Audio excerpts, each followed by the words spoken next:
Hello. What's up? Let me turn this on. How's everybody doing?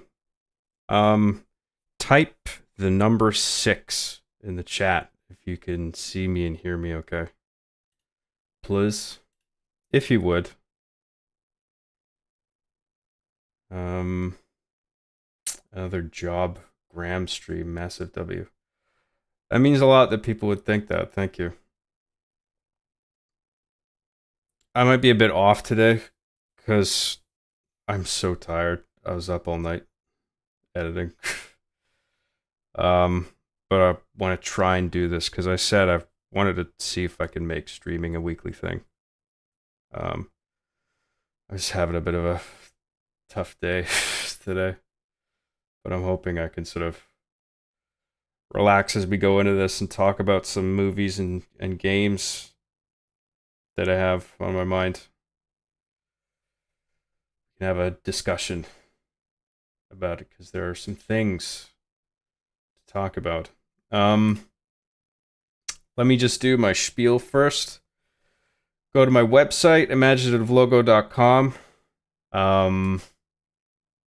Go to johncjg-420-69 on SoundCloud. You'll find my music on there. My music albums are also on iTunes, Amazon, and Spotify. John Graham on YouTube, obviously. Lick that subscribe button. What else we got here? Follow me on X at JCJGraham. John CJG on Instagram. Facebook.com/JohnCJG on Facebook. Hence the Facebook.com. What else we got here? Support my work on Patreon.com/JCJGraham. There's a bunch of rewards depending on the tier that you pick, such as screenplay downloads and video commentaries on my old episodes, of which I'm currently doing RB and the Chief Season 8, edited production tutorials, and even an on-screen producer credit. Wow. Alternatively, on YouTube, you can become a member or leave a super chat or a super thanks. And or if you don't want to take YouTube to take a whopping 30% of that, you can go to streamlabs.com/JohnCJG video and throw me something on there. And I don't think Streamlabs takes anything. And I do have the dashboard up this time, so if anybody throws me a thing through there, then I can actually see it. You might have to remind me, because I'm always trying to remember to do it. I keep forgetting. So I guess we'll just start with we'll just look at chat for a second here, and then I'll get to some updates on my productions. John,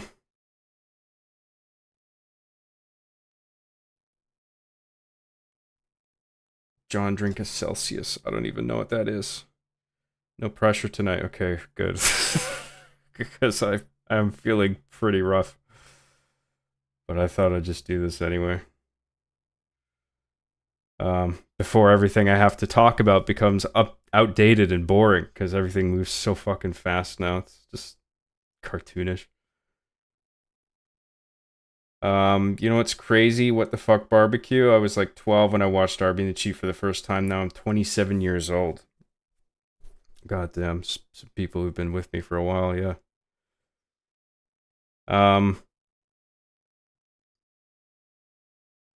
John, go back to see me after class. No, this is the new show, okay? The brand new, different show. Hey, John, I'm curious as to why Halo Reach is your favorite Halo game to use for your game footage for RB and the Chief and Hard Justice, if you don't mind me asking. I made a whole video on it, dude.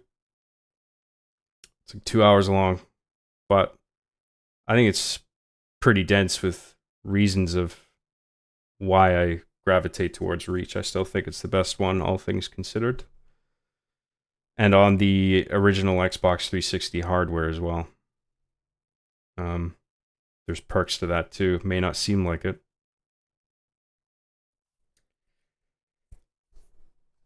Um, Same here. Watched Arby and the Chief since middle school days. Fucking 29 now. Jesus. Yep. We're all getting older. John, what's the best way for me to send you a message? You can email me. jcjgraham@gmail.com.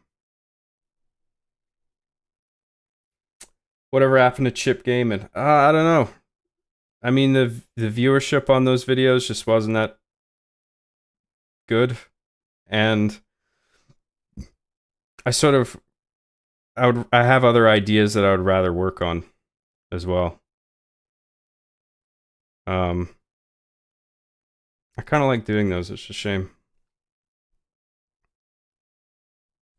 I think my efforts are better spent on Arby and the Chief and Hard Justice and stuff.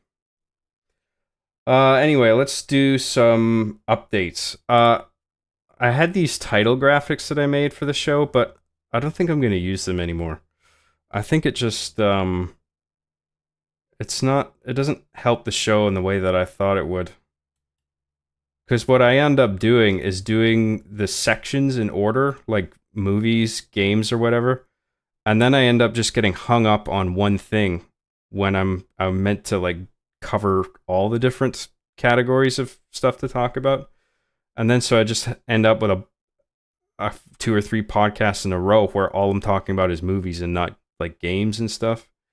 So I'd rather be able to just like prioritize topics no matter what they are, whether they're movies or games, based on how much I have to say about them. You know, so I could start off with a movie one show and start off with a game on another. And then, so yeah, I'm not doing the title graphics anymore. Thought it was a good idea at the time, but in practice, not really.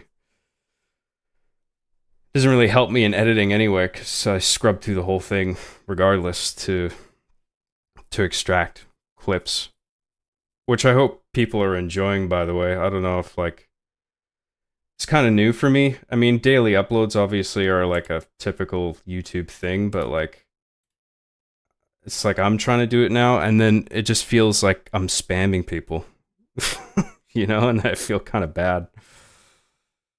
I'm hoping people are liking that I'm taking clips of my podcast and putting it on the on my videos page. Anyway, fuck, I told you I was off, man. I'm not feeling it today. I don't think I probably won't. I'll do like a short one today because I'm just so fucking tired. Um, what else do we have here? So yeah, I'm gonna try and stream on the weekends, like a chat on one day and then a game on the other day, like I discussed earlier.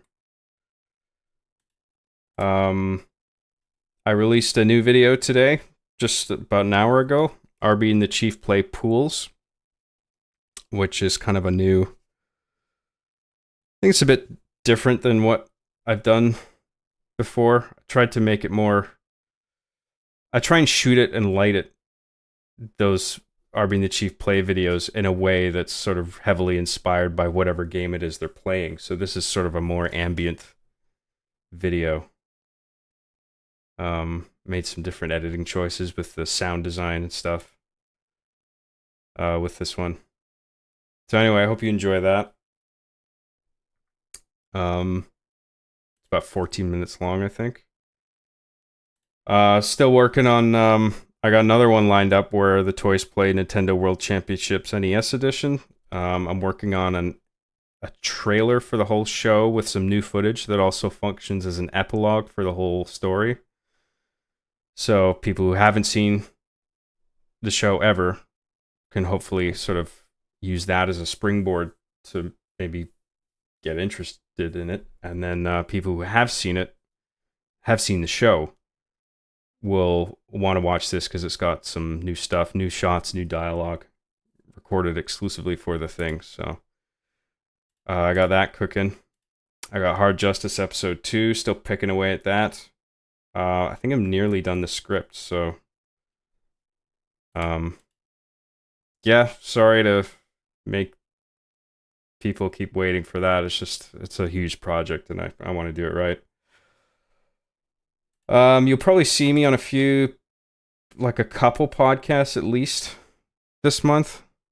I'm gonna go on Metal's Forge, I think, tomorrow to talk about Joker, the new Joker, which I thought we would talk about today. And oh boy, that is a film.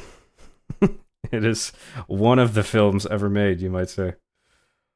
And then True Pop Culture 7's podcast. I'm gonna go on his show the next day to talk about the same thing. Lots of Joker discussion coming up this week. Brace yourself.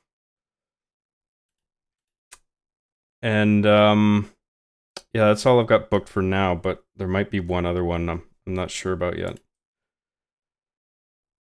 So anyway, those are my updates. I don't have much. Let me just check the chat here, see what people are saying about that.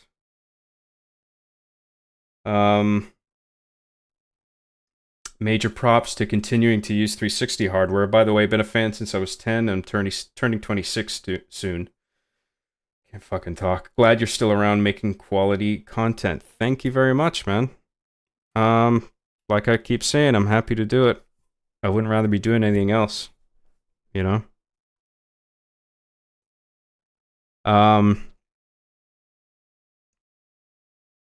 Sorry, this font is so small. I gotta bring this up.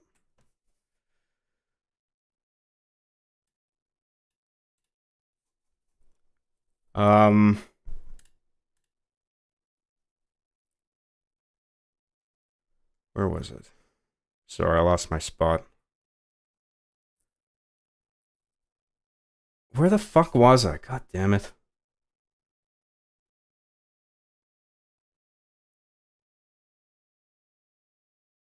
Oh yeah, there we go.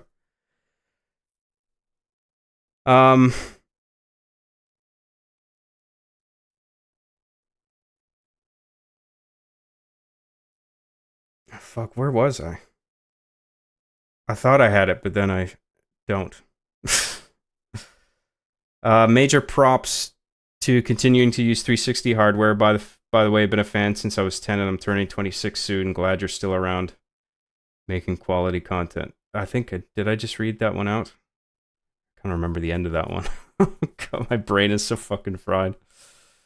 Probably shouldn't have done this today. I should have just taken a day to fucking relax after last night.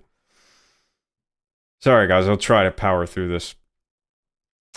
Gotta say, though, John, I laughed at the Pools video of R being the chief. Well, I'm glad someone did. That was the idea. It was hilarious watching Chief's inability to comprehend something like the back room's hilarious, and he soiled himself over a duck. Yeah, right. I like the...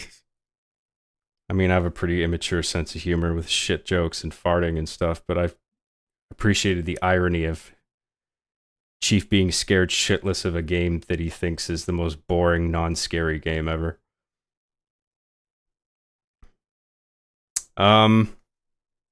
Thoughts on Joker 2 being trash? Oh, we'll get there. Discussion will come about Joker 2. Holy fuck, that movie.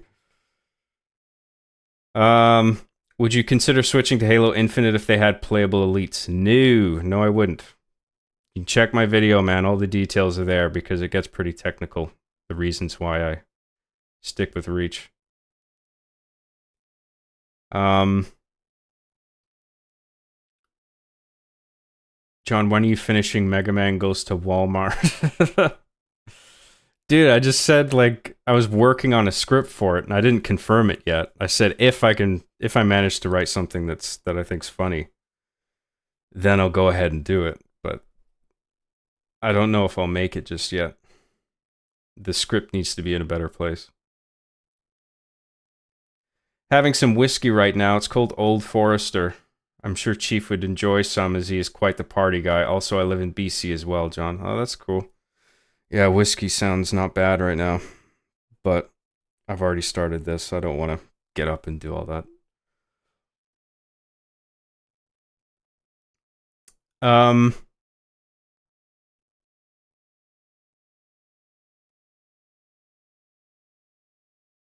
Jorb, what is the meaning of the pink rocket ship in the intro? It looks like an autistic fish glubbing along. I love it. It's a birdhouse.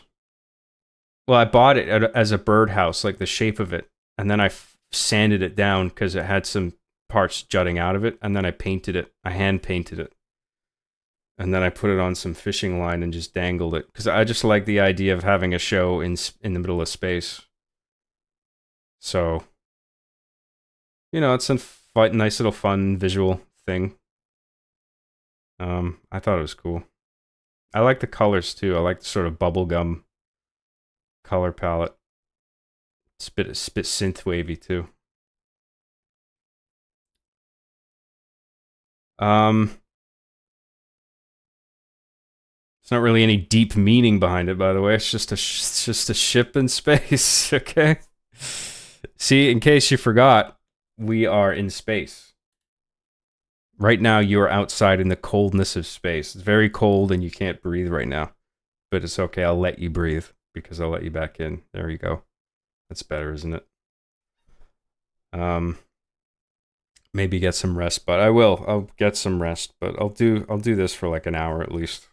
Talk about Joker and shit. John, would you agree to directing Joker 3? Fuck no. That sounds better for you. The title graphics were fun, but as you said, there's a lot to discuss in each segment. Yeah. Yeah, the title slates weren't really working out. Hey John, is it true that the Royal Canadian Mounted Police sucks ass? It's mounted police, not mountain police. It's an important difference because mounted means they're on horseback, right?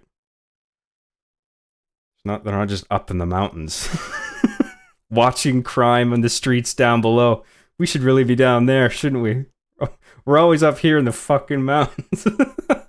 That's where the crime is.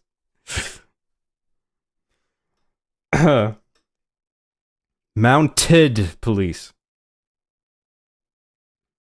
I just don't understand how the writing is still funny after like 15 years. The same thing happens like with this that happens with most of my videos is that I write a script. I initially laugh. I think it's funny. And then you make it and then you shoot it and you edit it. And this was supposed to be an easy one. And then it kind of just ended up being a slog to edit. I don't know what it was about it. It just felt like something wasn't quite gelling with this one in the way I hoped, and then I started freaking out thinking this wasn't funny, and then I was gonna put it out and it was gonna be embarrassing, and I thought, no, this has happened before. Like even if this one wasn't my best work, you had faith in the script to begin with. It's people will probably get a laugh out of it. Just don't worry about it so much and just put it out. So I hope people liked it, man. If not, I'll do better next time, I promise. What is that R being the Chief episode where Chief briefly becomes an alcoholic? I don't know if you're thinking about the party episode, maybe.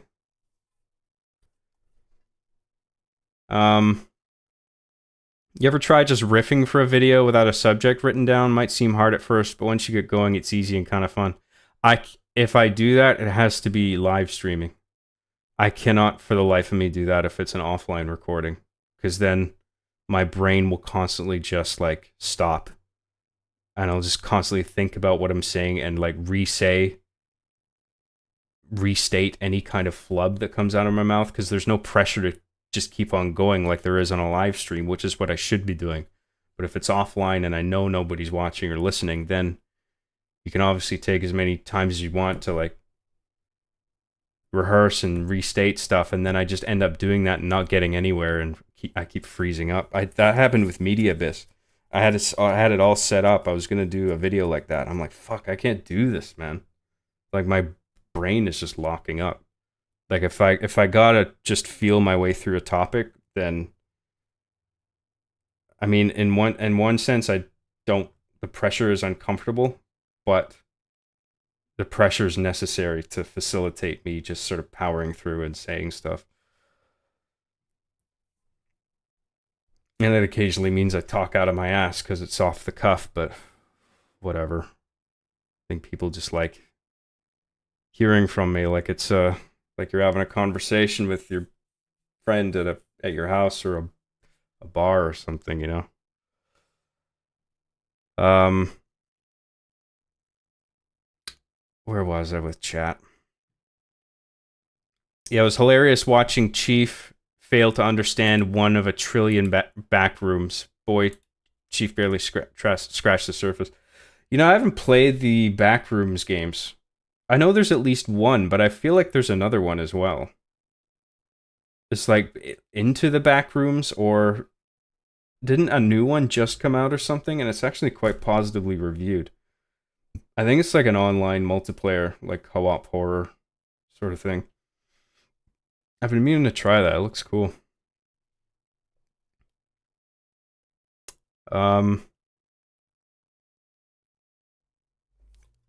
Joker 2 is the film of all time this month. That's, yeah, I agree. It's one of them. I think you need some glasses. Well, my vision's not great, but I don't think my vision's that bad. Whiskey for $4.99 says, John, who is cooler, Arthur Morgan or Master Chief? I think if that's the metric, is like cool factor, probably Master Chief.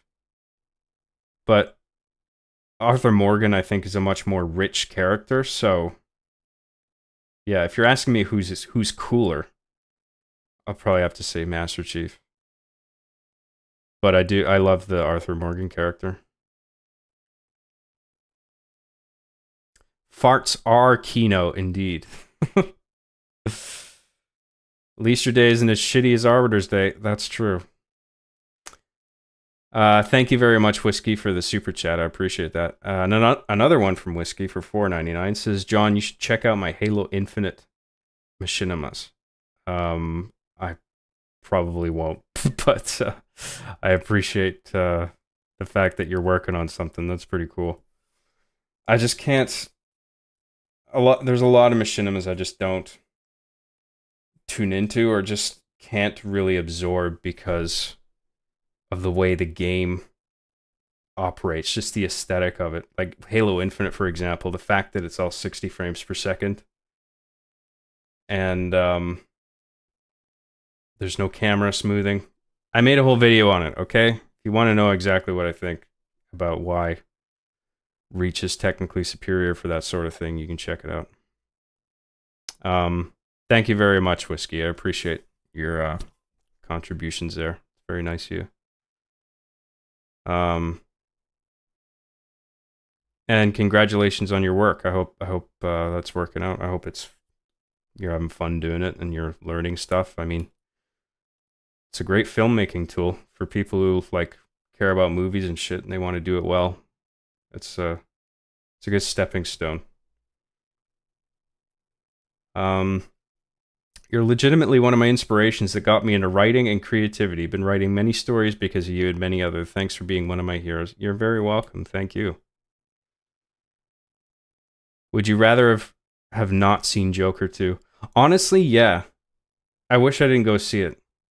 But we'll get there.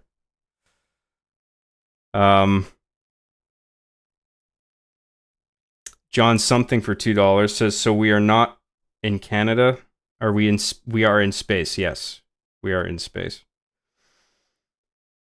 John, how'd you react to Rooster Teeth's... Oh, thank you, by the way, John something. I appreciate that super chat. Thank you. John, how'd you react to Rooster Teeth's closing? I'm guessing in the early Machinima days you had some sort of relation with them. Not really in the early Machinima days. I can't remember exactly. It was probably halfway through my time with them. And, I mean, obviously I've been aware of Rooster Teeth since the beginning. Like, before I even started working with Machinima, because, like, Rooster Teeth was doing Machinima, like, the the art form of it before, like well before I did.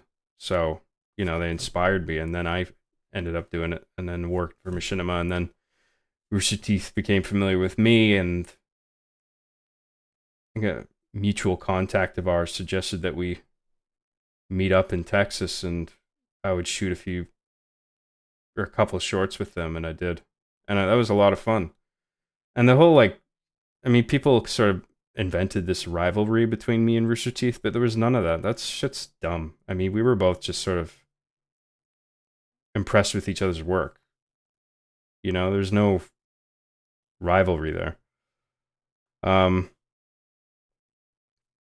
anyway, I mean, it's obviously very disappointing to hear that all went down the way it did. You know, Rooster Teeth. I guess what was they were acquired by Warner Brothers, like as the parent company. There's a few levels to it, but like I think Warner was at the top, and since then it just all went to shit. I think on top of that too, it's just like some weird crunch, you know, crunch and toxicity and stuff like that in the workplace. That was all obviously disappointing to hear, but I mean, like I've said before, I have nothing but positive things to say about them based on my time with them, which was like several years before, you know, the downward incline. But, you know, I wish them all the best, you know, the core team, and just hope they're all doing well and doing their own thing and whatever it is. Um, just want to say, John, Arby and Chief made my early days bearable when I was ready to throw in the towel in a sinister way. Power of immature and dark humor helped and did the impossible and made me laugh. That's awesome. I got it. Yeah, I got an email recently with the same sort of thing. And, you know, throughout the years, I've gotten quite a few of that ilk where it's just like, man, I was in a bad spot and I watched your show, and it like, I mean, I'm not saying this to blow smoke up my ass. I'm just saying, like, some people told me, like, my show saved them. And that's like, holy fuck. Like, to hear that, I mean, it's just a show with action figures, for Christ's sake. And someone ends up not offing themselves as a result of that. If that's really the case, I assume it is. I mean, the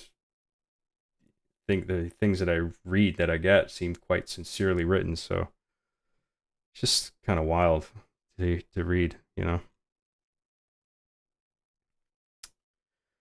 The power of immature and dark humor helped.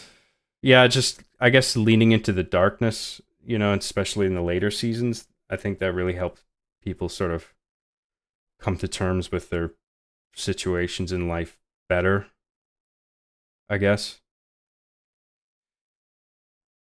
Um, Instead of a show that tries to be nothing but positive and just tell you that everything's going to be okay. Some people who need help, they don't want that. They want somebody to understand what they're going through. I think the show did that for them. Um, yeah, well, you're welcome to it. John, have you watched Law Abiding Citizen? Um, no, but I've seen a few of, I think that's a Gerard Butler one, isn't it? I've seen a few of his because they are funny. Like, he picks some schlock projects. I like Gerard Butler, but fucking hell, man. He's picked some rough movies to be a part of, but some of them are fucking hilarious. I think Geostorm was one. I think was Gerard Butler in Geostorm. I can't remember. I think he was. That was so bad. It was fucking hilarious. I had a really good time watching that. So, you know, it can be a good thing sometimes. But Law Abiding Citizen, I don't think I saw that one. Steam Backrooms game has multiplayer. Oh, yeah, yeah. It was co op multiplayer, right? John, thoughts on video games? Oh, we'll get there. I should probably try and wrap this chat up. I'm trying to get caught up here. Um, What would you say your daily work schedule is? Your job seems really fun and easy from the outside, but you're always saying you're tired from it. Oh, I mean, I get up, get ready, eat, sit down, edit, eat, edit, and then I write. Usually I put a movie on while I'm writing, like a movie that I've seen a lot before, so that I'm not obligated to like pay attention. I just like having it on because it helps me think. And then I'll write until like 2, 3, 4, 5. I've been up till 7 in the morning just writing, and then I go to bed, and I get up a bit later than most people probably. Like I get up in the afternoon, but because I work late, and that's just a better schedule for me and the work that I do. You know, because I've tried getting up early and trying to have a more normal schedule, but then I just end up not feeling like didn't get enough sleep, and then I'm tired all day, and I just want to take a nap, and then I end up not getting anything done. So I'm actually a lot more productive if I just go with when my body wants to go to sleep and wants to wake up, which is usually like I go to bed really late and then I wake up in the afternoon. And I haven't really. I mean, this whole last month, I was working my ass off, and just only in the last few days have I just taken my. I mean, yesterday I was crunching hard on editing to get the video done, but for a few days before that, I was taking my foot off the pedal, so to speak, a little bit, and I made some time to just chill out and play a video game for a while.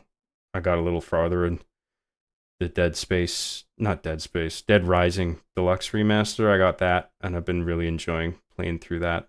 So I played a few hours of that the other day. It was really nice to be able to do that.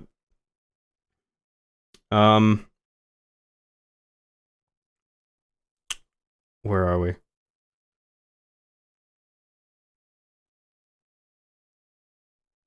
What do you think of Venom: The Last Dance? I mean, is it out yet? I don't think it's out yet, is it? I mean, I know like the trailers are out, and I saw the trailer, and it looks like there's some cool stuff in it. The Venom movies so far just haven't been my cup OT. It's just not how I imagined Eddie Brock and Venom being rendered in a film. The effects are good, the casting is good, Tom Hardy's really good, but like I feel like Venom should be scarier. I feel like he's just like just too much comedic relief. I'm not saying not have it, because I think a Venom movie does need a bit of levity to it, but I feel like Venom is treated a little too much as a joke. So, I don't know. Well, I'll probably wait until that one comes out on streaming. But it's probably fucking better than Joker 2, for Christ's sake. That movie. Fuck. Sarah XC for $10 says, I like the little transition from the fish bouncing through space to us being here. I like that pink fish is your spaceship. Well, it is a spaceship. It's not a fish. I can see people thinking it kind of looks like a fish at a glance. But thank you very much, Sarah XC, for that $10 super chat. That's very generous of you.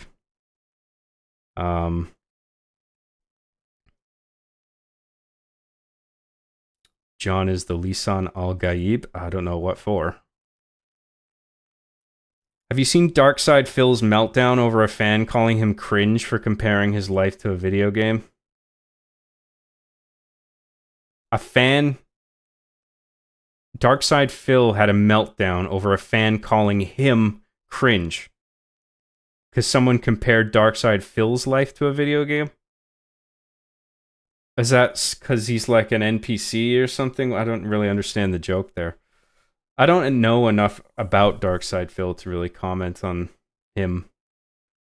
I've just seen a few clips and videos of him, and I heard some things like the Twitch mishap that he had. I mean, he's probably had a few, but I'm thinking of one in particular off the top of my head, which is like, man, I just feel bad for him.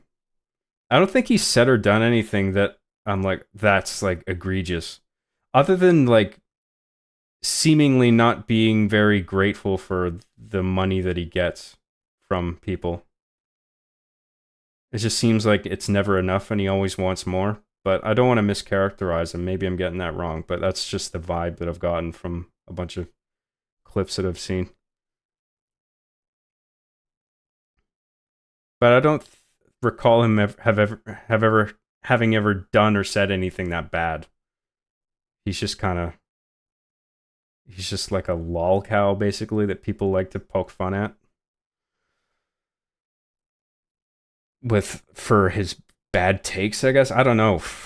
I haven't really tuned into one of his streams to really get a sense of what he's about, what the things that he talks about.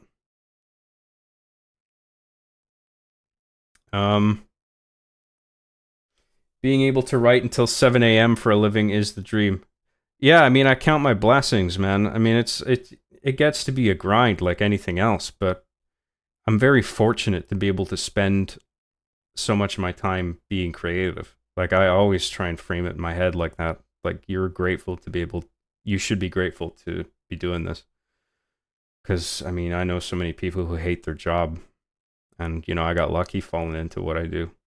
I mean, it's hard work, but sometimes it really doesn't feel like work. Holy shit, John, that's the same as me. I'm a natural night owl. Yeah, I mean, it works for some people. Whatever makes you more productive, I think. I think some people, they look at people who like late risers and they think they're lazy. And that's not necessarily the case. It's just based on your sort of biological rhythms and how much you get done in a day. I think that's what people should be looking at. I get up late, but I'm not lazy. I've been busting ass.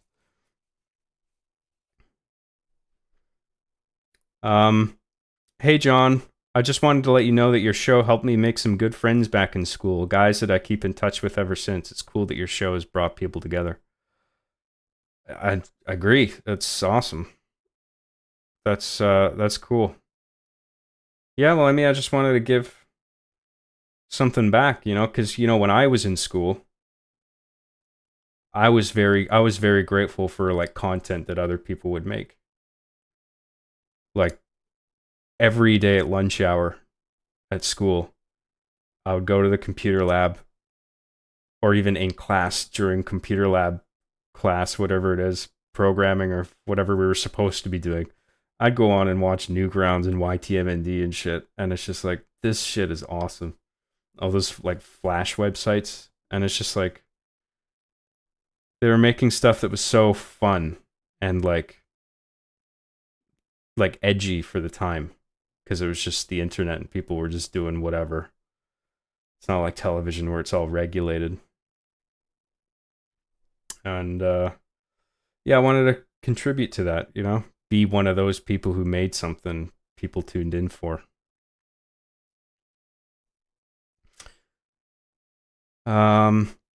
This is my store. Yeah. Mikhail Manfredo for $1.99 says, does John Graham is gay? I don't know, maybe. Thank you, Mikhail, for that super chat. A question for the ages. Kind of makes you, He didn't say no. Is he gay? Is he actually gay? DSP has fans. I mean, I assume he does. He's doing quite well, isn't he? Darkside Phil. I like how Mr. John keeps implying the Joker movie is dog shit, but won't say it outright. It's like foreplay. What does he think of it? Tell us, John. I'm trying to wrap up the chat first, but you guys keep saying interesting things. Bilal L for €6. I think that's euros. Joker 2, it was like they cut off my nipple with that one. It was like, yeah. That movie was like getting a titty twister for like 2 hours and 15 minutes. Like, oh, please stop, for the love of God. What the fuck is lol cow, Mr. Streamer? You don't know what a lol cow is? It's a somebody on the internet that you milk for lols. Hence why they're a cow. So you constantly bait them and troll them, and you get them to say funny shit and react in a certain way. You know, that's a lol cow. Hey John, started rewatching RB and the Chief again. Glad to see you're still making content. Very happy to do it. That's cool. Thank you. Hope you're enjoying it. I felt bad at first, but season 7 was probably when I was most proud of Chief, when he wisened up to help that kid. Oh yeah. Darkside Phil compares his own to a video game and a fan, his own life to a video game, and a fan called him cringe, and then Phil had a meltdown over a meme. He's just like me, for real. For real, bro. No cap. Joker 2 is good. You guys are coping. There wasn't even supposed to be a Joker 2, but the execs got greedy. Fuck them. It was just a bag collection scheme. Look at it from a different view. Trust me.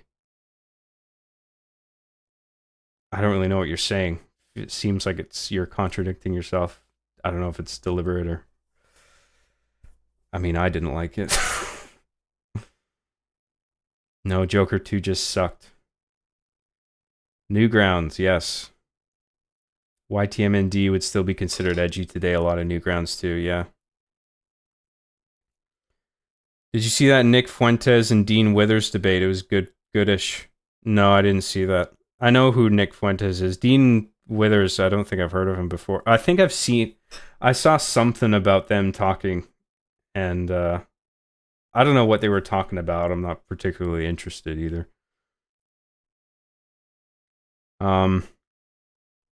What are your thoughts on Chris Stuckman not reviewing Madame Web? Oh yeah, didn't he made like a statement about it? And it's like, I mean, he should be applying the fact that he reviews. He should be applying that evenly to everything.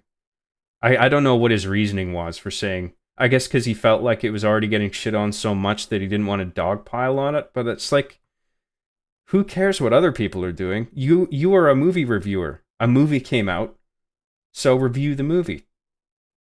I guess he didn't want to... I don't know if he just didn't want to be honest in how bad it was, or if he even watched it, or maybe he liked it, but then if so many other people dislike it, he didn't want to be like an outcast and be like the one person praising it in a crowd of people saying it was absolute fucking dog shit. I don't know what I don't know what his I think he made a statement. I don't know what it was, but I get the impression he should just, pick favorites. A movie comes out, you're a movie reviewer, review the movie. Plus, Madame Web is like popular enough. I mean, it's Spider-Man, for Christ's sake. It's in that universe, so it's sort of a big movie. I think some people did the same kind of thing with the Ghostbusters reboot.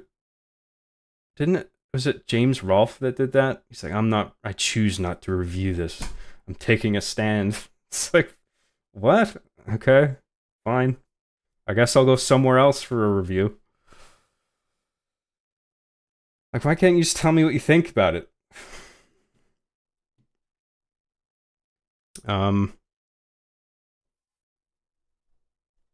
The Joker 2 was on us all along.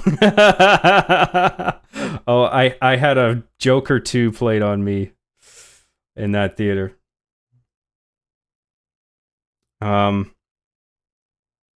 was going to watch Joker 2, but if John and everyone else saying it was trash isn't even worth a watch, no. I wouldn't recommend it, man. John, do you remember when Canada was a good place to live? You should do an RB and the Chief episode about Arbiter and Chief struggling with the cost of living in Canada. Then maybe I could do something like that, but I'd rather it was game related.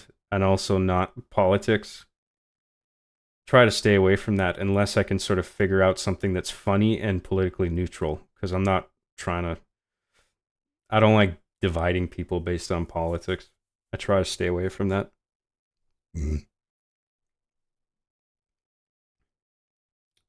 Um, Solar Hypercane for 199 says, "Are you familiar with the German lolcow Dragon Lord?"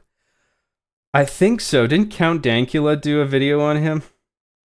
I think he did. That's that recluse that lives somewhere in. Is it in Germany? I don't know if he's just because he's German, if he's in Germany, but somewhere in Europe, and people keep like trolling him and going to his house and bothering him and shit because he keeps saying and doing cringe stuff. I don't know. Yeah, I heard about him. Thank you, Solar Hypercane. I appreciate that.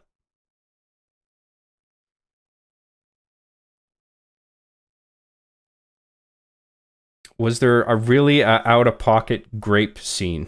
Yes, in Joker 2 there was, unfortunately. John, you didn't finish the last part of Sonic Adventure 2 with fighting the lizard. Yeah, I know. We'll probably do that tomorrow. I think I'll feel a lot better tomorrow.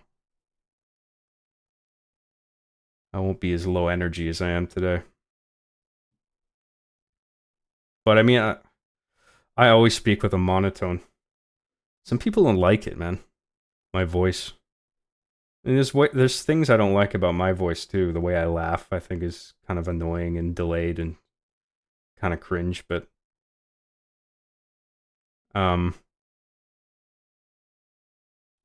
usually pretty monotone. But I know some people, like I was on some shows and people were complaining that I sound too boring. But I would rather, like, I want someone to talk how they actually talk. Not put on this constant YouTuber voice where everything is a constant run-on sentence and I have to talk constantly like this and keep lifting my voice up and down because I'm so scared of losing a single fucking viewer.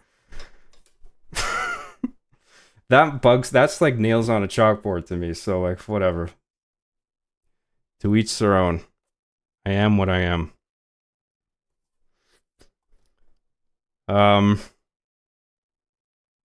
Where was I?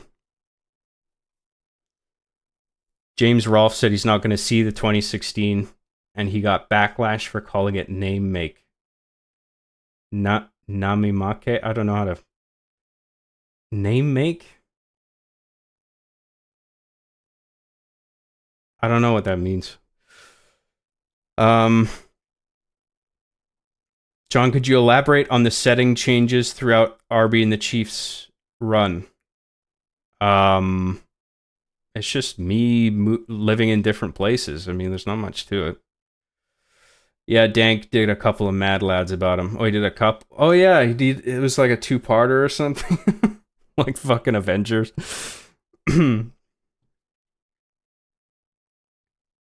Your laugh is infectious, dog. Don't tell yourself otherwise. Otherwise, oh, I'm blushing. Thank you. Every podcast ever. Voice I did, yeah, pretty much. Low energy, just start taking some cocaine. Problem solved. I started and now my depression is gone, lol. Why is the world spinning? Yeah, don't do that. How many Joyride figures did you go through in the show's 8-year run? I think like 3. And I'm on the 3rd now. Set. Because I mean, I tried to be. I mean, in the early days, I wasn't careful with them, and I should have been. And then with the second set, I tried to be more careful. But despite that, shit happens, you know, and they just wear down anyway. But I'm trying to be really careful with this last set because it might be the last that I ever get. I think they're very difficult to find now.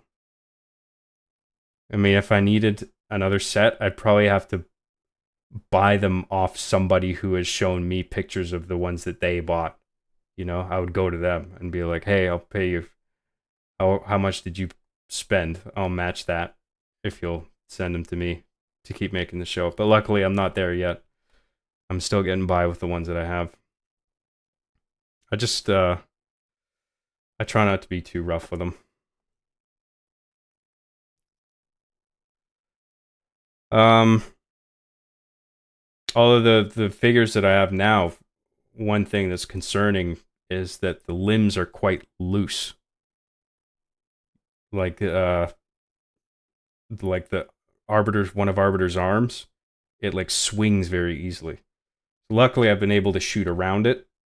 There's also one of Chief's arms. The piece is super glued on, but it's supposed to be able to like twist around like this. But because it's super glued, it's actually locked in place, so I can't actually rotate his upper arm. I mean, it's hard to get the glue just on that little plastic peg in the center of the arm, just so it adheses that one little connector part, so the rest can sort of rotate around. But there, you can't put enough glue there to like just keep it on. Like that'll snap off so easily. So I just like fuck, I'll just put glue on the whole thing and stick it on, and can't rotate, but it'll stay on. Anyway.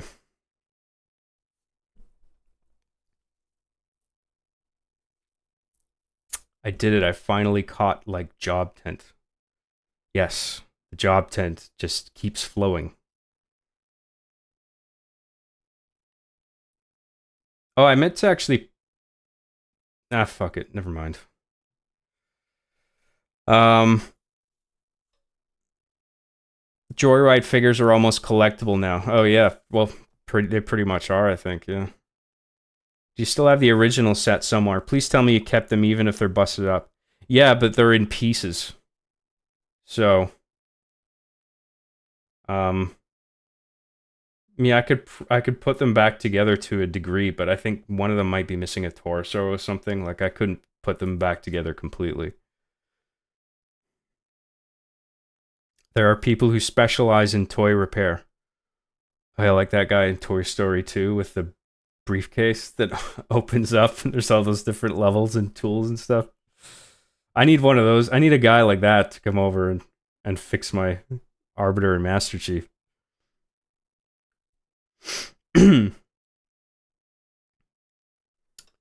um, did you watch that Terrence Howard and Eric Weinstein JRE episode? Terrence just not accepting that he's wrong about basic math is pretty hilarious. Did he have both of them on the same podcast? Because I know he's had them on individually, but I wasn't aware he did one with the two of them. So that's interesting. I want to check that out. I like Eric Weinstein. And Terrence Howard, I used to think was like memeing with his. I don't know, like, it seemed like the shit he was saying about his mathematical theories and stuff years ago was like a big joke, but now people are starting to. I think Joe really likes him and thinks he's smart. He was saying the last I heard, like, I think he's just really misunderstood, and he. I mean, I imagine Eric is not happy with him because he's like an actual mathematician. Yeah, I'd be interested to check that out.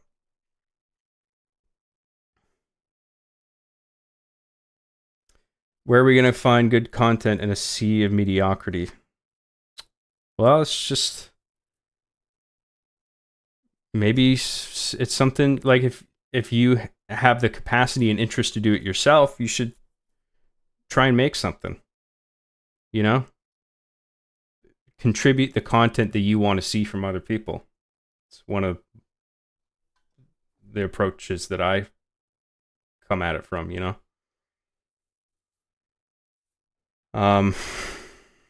Like trying to make a show that I would want to watch, that I would hope someone else would make. I would hope someone else would make a show like this. Like that's the kind of show I want to make.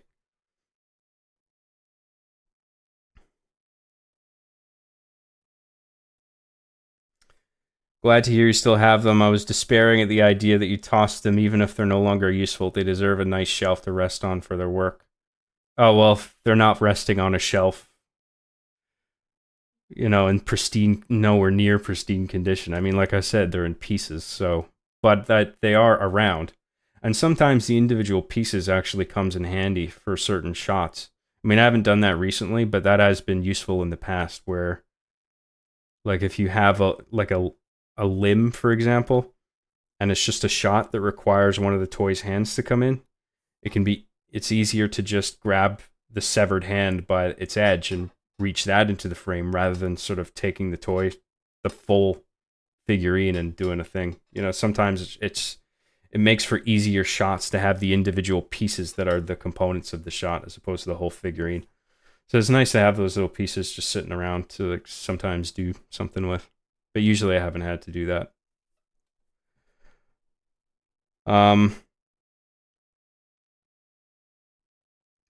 If you need some toys, I can lend you my mom's. Oh, thanks for that. I'll keep that in mind. It's not the kind of toys I need. Yeah, he had Terrence and Eric on the same one. It's really good. I gotta check that out. That sounds actually pretty funny. Curious about whether they actually get along or if it's just 2 hours of Eric being frustrated. Sarah XC for $5 says, "Can I buy the toys off you if they finally break?" Nah, I don't really want to sell the ones I've got because they still, I mean, like I said, the figures and the pieces, they sometimes come in handy. And I don't know when I'm gonna stop making this show. I mean, it's just a fun thing to do, and it's creatively satisfying. Do you think an episode of Arby and the Chief that was 100% machinima and no live action would work? I guess. It depends on the story of I guess if you had a story that takes place entirely in the game, that could be fine. I think people would be wondering, like, where's the live action component? Because that is a staple.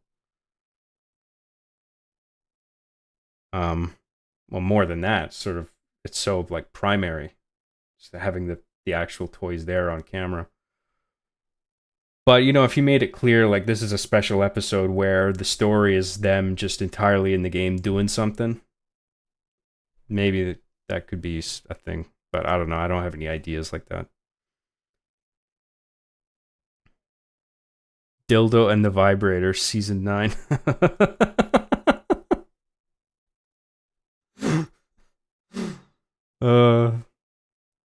Should have a sex toy character. Just like another dumb character like Scissors, but it's like a giant dragon dildo. I'm not gonna do that.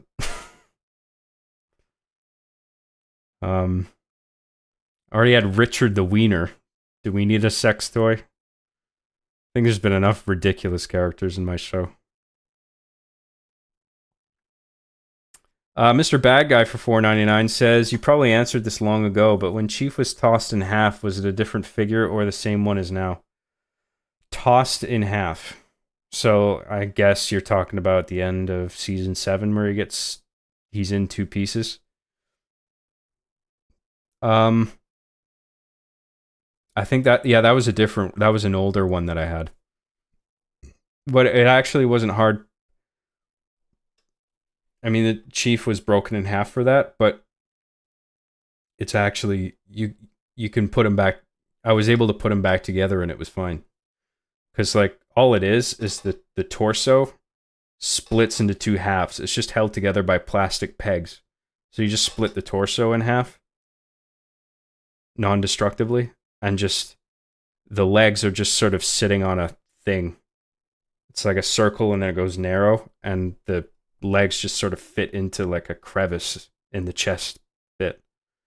You take one half off, you just lift the legs out, and then you click the torso back into, and so that it's one piece, and then you just open it up, put it back in again when you're done.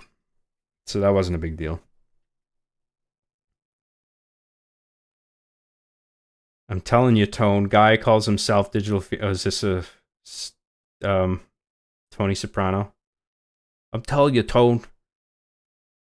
Oh, I deleted the message, fucker. John, do you think we're close to a video game crash? Something's going on. I don't know if it's gonna be like Atari level crash.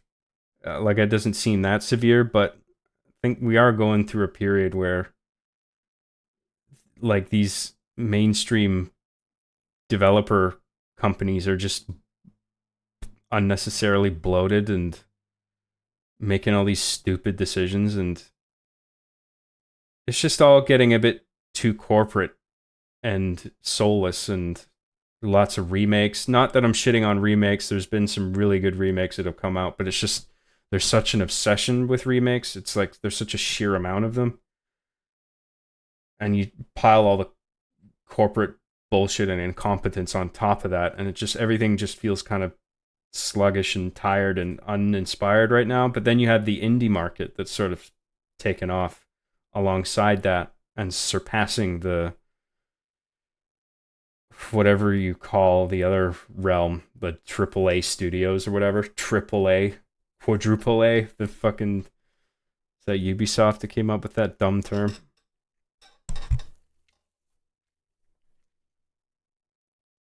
Yeah, I don't know. I don't think there's a severe crash coming. Um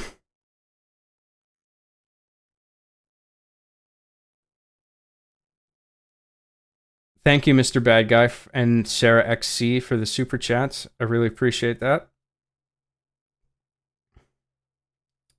You need a normal guy character who's just a normal guy, and he walks in and they're all like, that's a normal guy. And his name's Norm. Normal guy. Norm guy. Short for normal. That reminds me of that cringe cartoon that came out on X. The new Norm. Fuck, I laughed my ass off at the first episode of that. It's just so like it's like one of those so bad it's good things.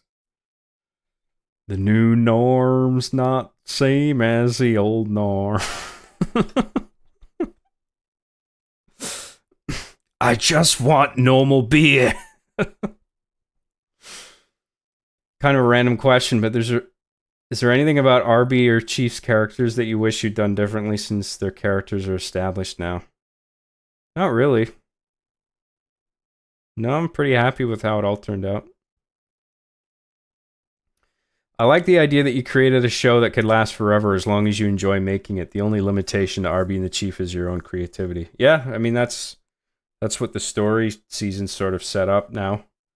And that's the way I want to do it. You know, if I have an idea, I want to just be able to make it, not worry about, oh, what season is this? So we're near the end. Like, what's the story? What's the overall arcing story? Like, I don't have to think about that stuff anymore. I can just come up with a funny idea and just do it in isolation.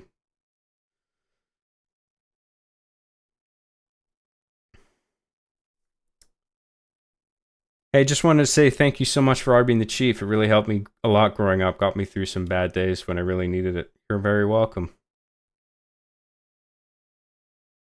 Mimi to ask about side characters, but did you ever find Randall again? You mentioned not knowing where he was in an old stream. No, I still haven't found him. And after moving, I should have by now. I might have just absent-mindedly threw him into a thing. There's somewhere he might be, but I'm not sure. Yeah, I don't know. I might have lost him.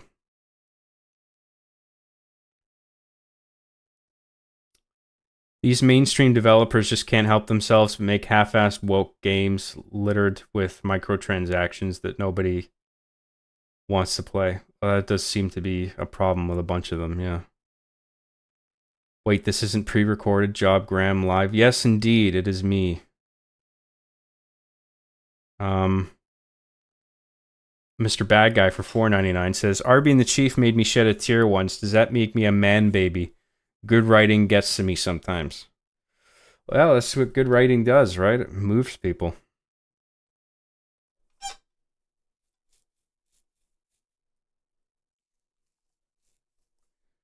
T, I'm telling you. T, I'm telling you, guy makes a hell of a living playing with space dolls. Calls himself John DJ Teddy Bear Graham or something. He killed 16 Canadians single-handedly. Nice. Is the new norm that boomer Daily Wire show? No, new norm's not Daily Wire, but it is obviously conservative. Like, in terms of its like political view.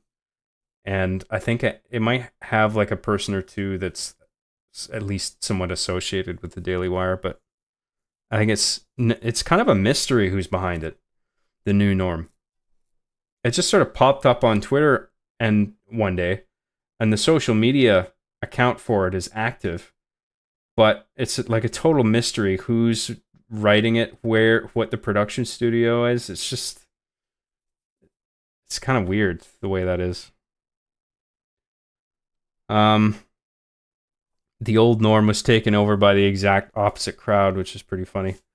I don't know what you mean by taken over. I mean, if they've released a second episode, I haven't seen it yet. I thought there was only the one so far. Is Joker 2 so bad it's good? No, dude, it's just bad. Lol, no, something can't be so trashingly bad it becomes good.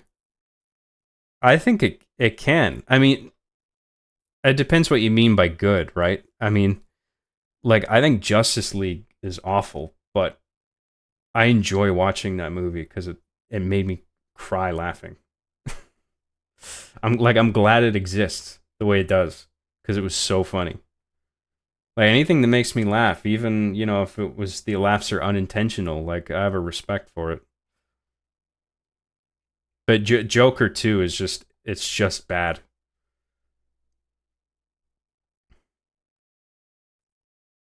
Currently battling COVID. This stream is a nice surprise. I'm sorry to hear that. I hope you get better. I'm glad you're tuning in. Turbo Chief for 199 says, Hey Tone, the new norm is conservative.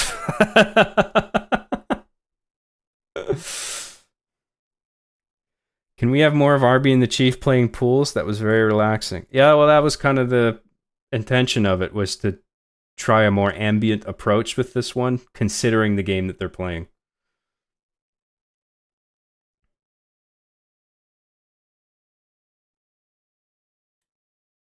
What I meant was most of the fans of the old norm it's the new norm, are who the show is criticizing. Yeah, LGBTQ and all that. It's ironic. Yeah, because I mean the comedy in that first episode they made just wasn't well done. Like it's just so on the nose and uninspired and like cliche. Sarah XC for $10. You've donated a lot, Sarah. I think we should cut you off. No more. That's it, okay? Don't want to give me all your life savings. But I really appreciate it. I've always wondered if you've ever seen yourself in some of these characters you've written with their nihilistic views on life and such. I forget their names, but season 7, 8 specifically. Oh, of course. Yeah. I mean, I think I put a bunch of my personality into Eugene. Not entirely, because it's a very dark character.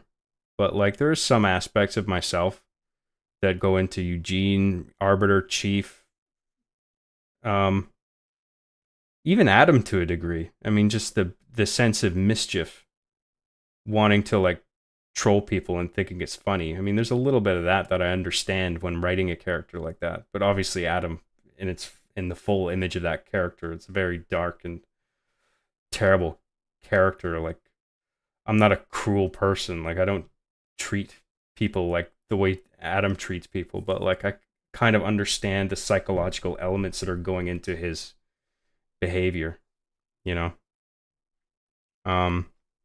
it's pretty much for any character that I'm writing, and I do all the writing. Like I try and inform them at least a little bit with some aspect of myself, whether it's things about myself that I like or I don't like, Um, I mean, Chief's a great example of that. Just like impatient, easily frustrated, impulsive. Like there's elements of that in my own personality, but I have to like keep a lid on it. Have my arbiter side that sort of keeps that in check. But elements from both characters are in me, and so I'm constantly having an argument in my head about things. Like that's partly where the show comes from, right? So I just basically just get those arguments down on paper and turn it into a thing because I understand where they're both coming from.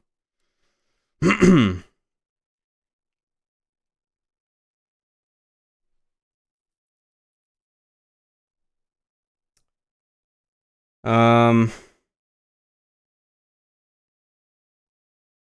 Inside of you, there are two action figures. Very good. Yeah. Okay, should we talk about Joker? Joker 2, Electric Boogaloo?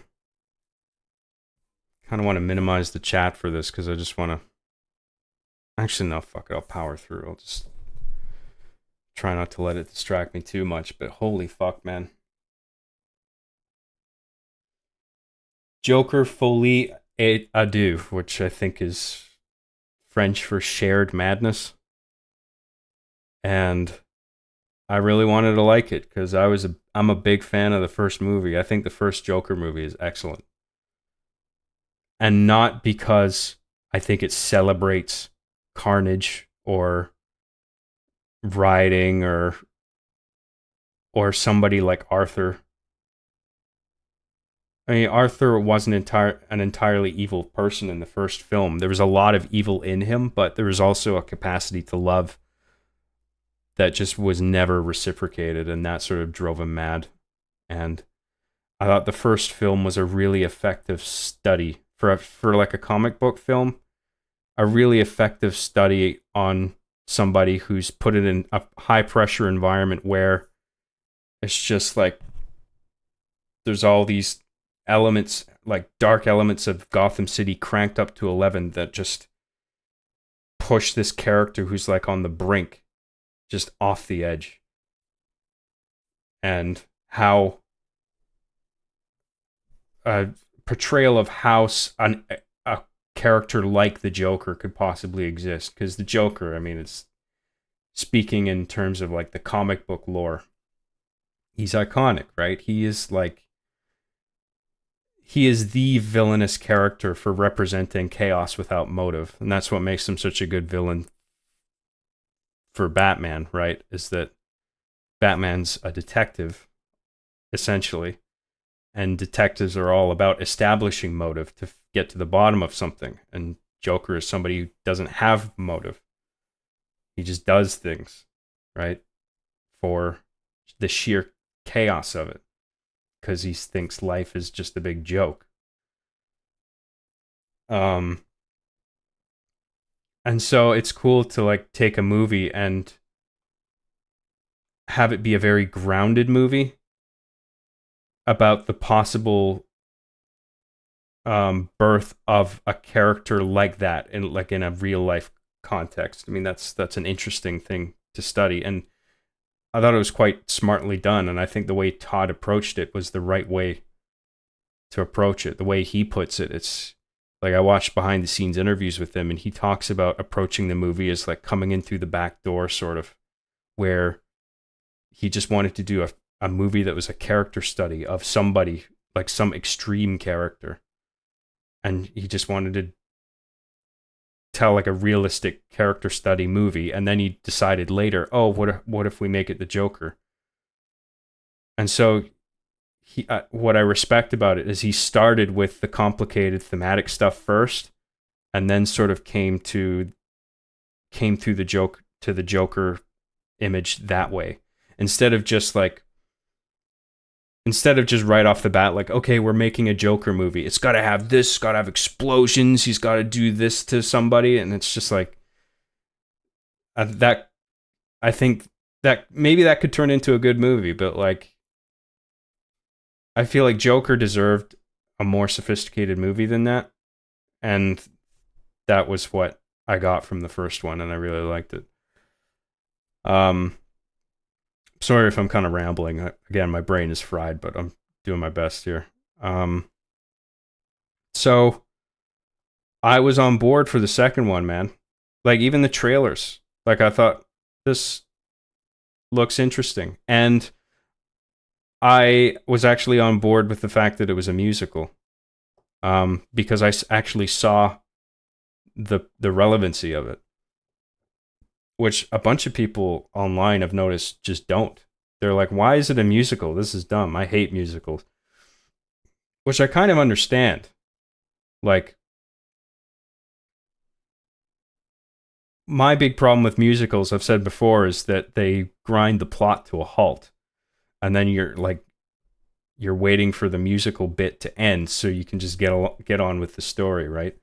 But there's certain musicals like Rocket Man, the Elton John biopic, where the musicals will function as time jumps and also move the story forward with like each sort of lyrical beat, which I found really entertaining. So I thought maybe this Joker will be like that. And also, like in the first Joker movie, even though I don't think it was initially written into the script, Joker dancing, particularly when he shoots those guys on the train and then he runs into the bathroom and he starts dancing. That was like improvised on set between Joaquin and the director Todd Phillips, but it ended up being an iconic part of the movie because it's sort of like this is how Joker sort of manifests. Like he sort of this shadow self emerges from him through just doing this stream of consciousness dance that he's doing. And obviously the character Joker and the idea of like dancing and singing, like I can see the connection there, you know? And so when I heard that the second one was going to be a musical, I thought, oh, okay, so it's taking the sort of iconic dancing thing from the first movie and expanding on that. And because it is important to the character, it is key. And now they're expanding on that and turning it into a full-blown musical. That could actually work. I saw the potential in it. And this movie it had a lot of potential. There is some stuff in it that's functional. There is some thematic heft to it. There is something good there, but it's just buried under crap execution, frankly. Like so, like Lady Gaga, I was looking forward. I thought she was actually a really interesting choice for Harley Quinn. The fact that she actually can sing is going to offset Joker's, like, because I assume it's actually going to be Joaquin singing, but he's not a trained singer or anything, so it's probably going to sound a bit awkward. He might have had some mild, singing lessons for, preparing for the role, but he's obviously not going to. I don't think even with that he's not going to be a strong singer. But then you have somebody like Lady Gaga who can play off that and sort of even it out. I thought, that could be really cool. And then I went to see it. And fuck, man. I mean, the theater was almost empty. And the people that were in the theater, people were walking out. Like, I rarely see that. But people were walking out of this movie. I didn't walk out. I mean, very, very rarely do I walk out of a movie. I'm usually, I will usually give a movie a chance all the way to the end, no matter how bad it is, just because I respect the medium, and I'm just like, let's see what you got. Maybe this is all building up to an ending that's actually satisfactory. And this didn't do that. I was actually quite bored throughout most of Joker 2.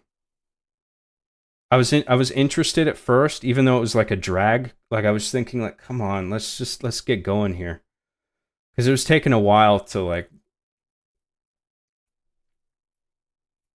I mean, in a way, it was fine. Like we had like one or two scenes. Okay, first of all, it starts off with a cartoon, which I really liked, and it actually gave me high hopes for the rest of the film. So the Joker 2 opens with a sort of Warner Brothers short, animated short, 2D animation. And it's about Joker sort of being at the top in the spotlight and his shadow sort of starts acting independently of him and taking him over completely. And I thought that was quite interesting. And I thought, okay, this is a good sign. Like maybe we're gonna dive into deeper into some Jungian archetype here, like the first film did, but maybe on a more significant level in this case. Like this could be good. And then the movie starts, and it takes a while to get going, but like the key plot points are there fairly quickly. Like Arthur's in the institution. He's been behaving. So, and the guards are kind of friendly with him, and they decide to put him into like a musical class to help. It sort of helps patients on good behavior sort of rehabilitate to a degree if they can be creative and have fun performing and singing something. You know, it's like can help some patients. So they decide to put him in there because he's being good, and that's where he meets Harley. And then he meets Harley and starts talking to her, and there's some chemistry there, and they do have chemistry, and it works. I mean, it's well cast. Lady Gaga and Joaquin Phoenix. I mean, I think they're both strong actors. Joaquin in particular. I mean, he just gives it 100% like he did in the last film.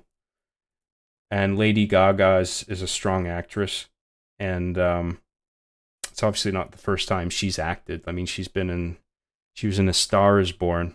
I haven't seen that, but I heard she was quite good in it. And yeah,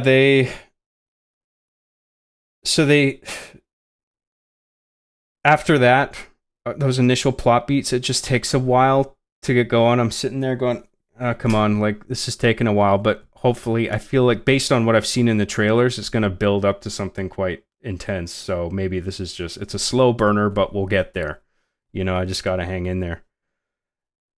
And you think that the plot is going to kick off with, like, spoilers, by the way, okay? Harley starts a fire in, like, the projector room when they're all watching a movie. And that sort of stretched believability, in my view, because it's just like, why wasn't anyone watching her? I mean, these are all Arkham patients at the end of the day, regardless of bad, good behavior or not. Like, they should be carefully watched, especially if you're gonna give them like matches and shit to light cigarettes. Like, you got to make sure none of them starts a fire. And that's what she does, and it works. And it starts like a whole panic, and Harley and Joker run out of the institution during the panic. But they don't like escape and hit the streets and wreak havoc or anything like that. They're quickly recaptured and brought back in. And Arthur's thrown into solitary confinement, I think. And then the plot is just, it's a drag. Like, it never gets going. Only at the very end does it do near the very end does it do something a bit visually interesting, where it's just like, oh, like I'm awake again, because like fuck, I was drifting off through, like, it's just sags so much around the middle, because there's no zigzag to the plot. It's so straightforward, right? It's like you think they're gonna escape the institution, and then they get recaptured, and then they're back in. And then it's just about Arthur waiting for his court date to come up, his trial, because he's on trial for killing all the guys that he killed in the first movie. But there is something thematic in the situation of him going to trial that actually works and has a lot of potential. There's an interesting dilemma at the heart of it, where in order to escape prosecution, Joker has to admit that he he's insane, and that Joker was this like other part of him that's not him. But then you have Lady Gaga saying, "No, Joker is you. You are the real Joker." So you have a character that's torn at the seams. He's sort of split into two, right? And he doesn't know which way to go. Like, it makes him nervous. Like, if he takes on this Joker persona, like, no pun intended, it's big shoes to fill. Because he's like this citywide symbol, perhaps more broader than that.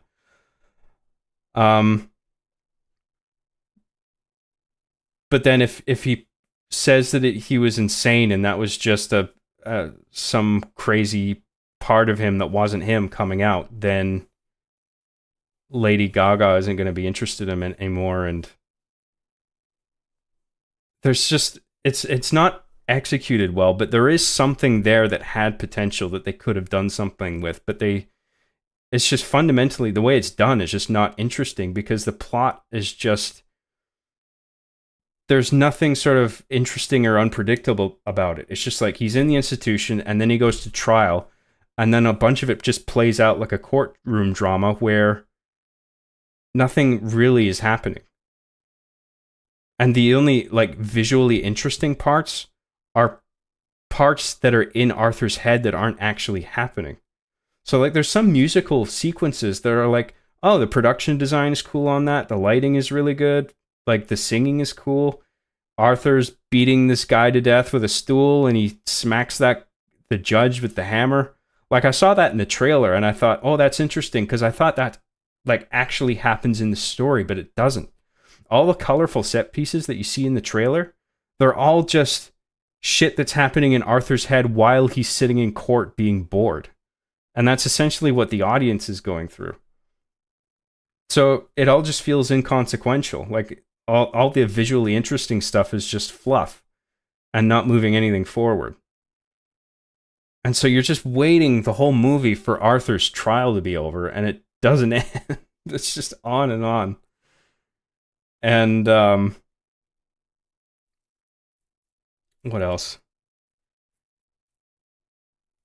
So, I mean, I was looking at my phone, man. I was so bored. And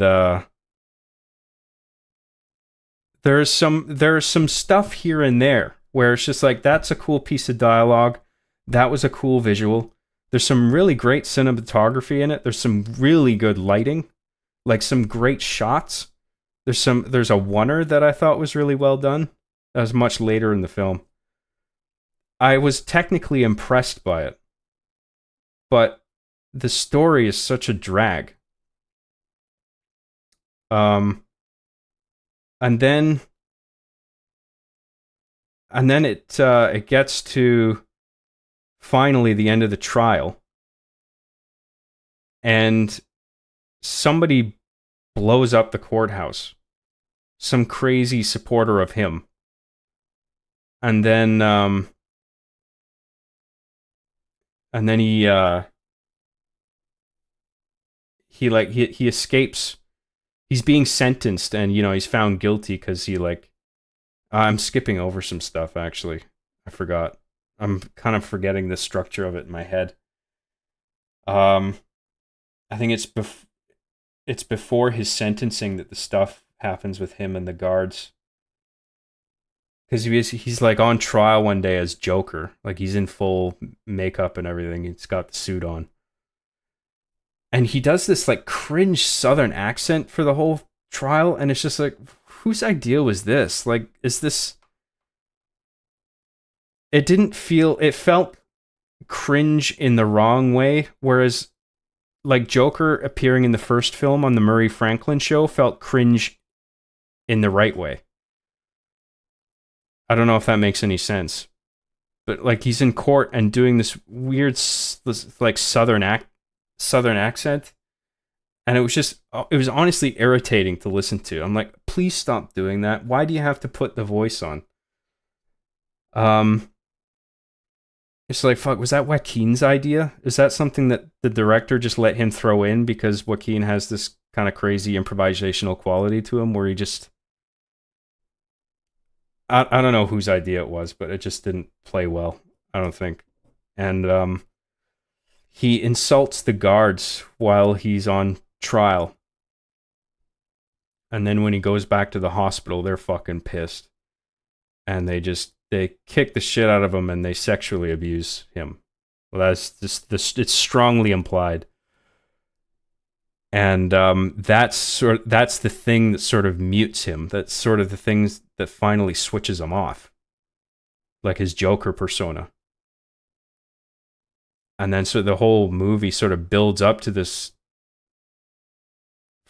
frankly, and I think deliberately anticlimactic moment where he admits that there is no Joker, and everything he did was just him, Arthur Fleck, doing it, and that's all he is. And Joker is just a sick part of him that doesn't exist. I mean, it's not like he's not acknowledging it as a persona. He's saying, I did all those things. I'm Arthur.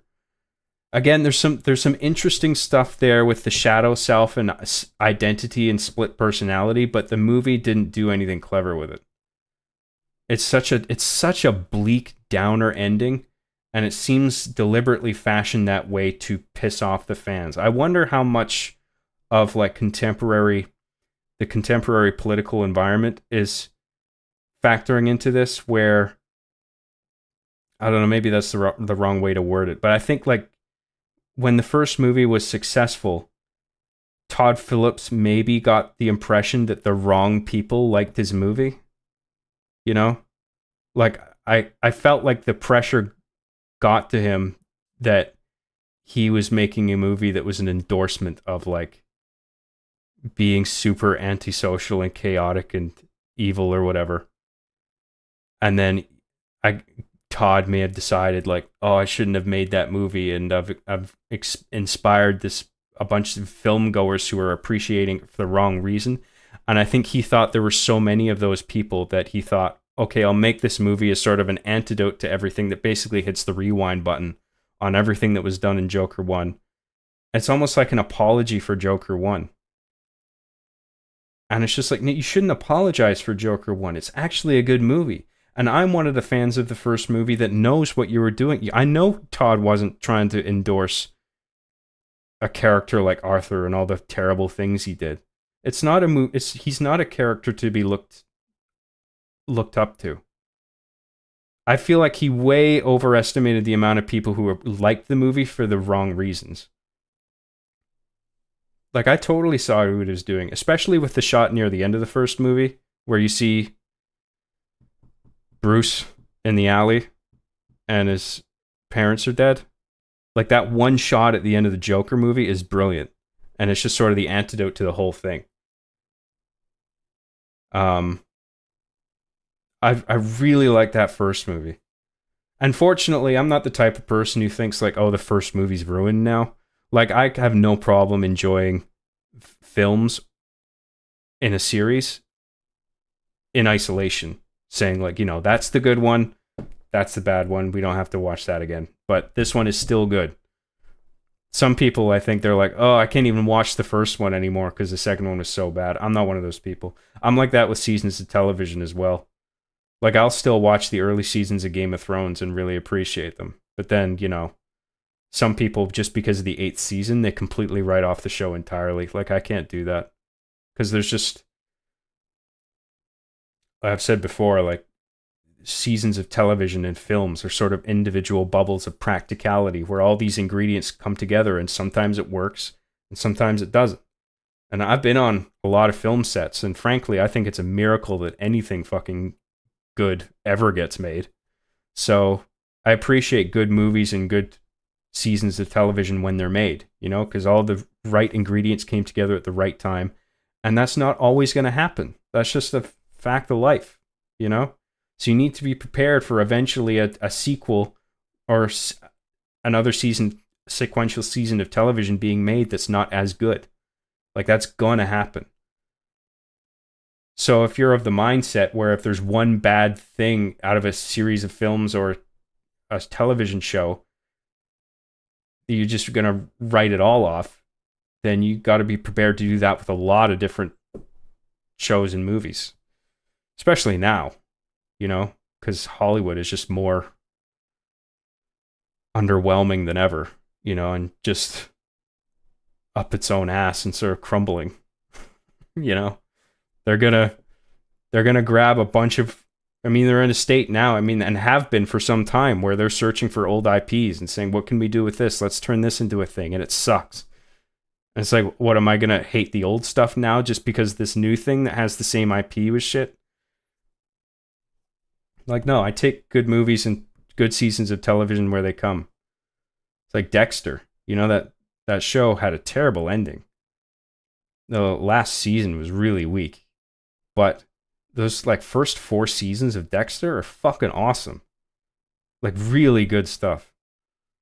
So, you know, so like Joker 1 is still untainted in my opinion. I mean, I'll still watch that and rewatch it and enjoy it, and I just have to sort of not think about Joker 2 while I'm doing that. Because this does seem to be like Todd sort of hitting rewind on Joker 1 and sort of undoing everything. And like many critics have said about the movie already, it puts Arthur Fleck back at square one, where he's just a nobody, and this really terrible fate really happens to him at the end.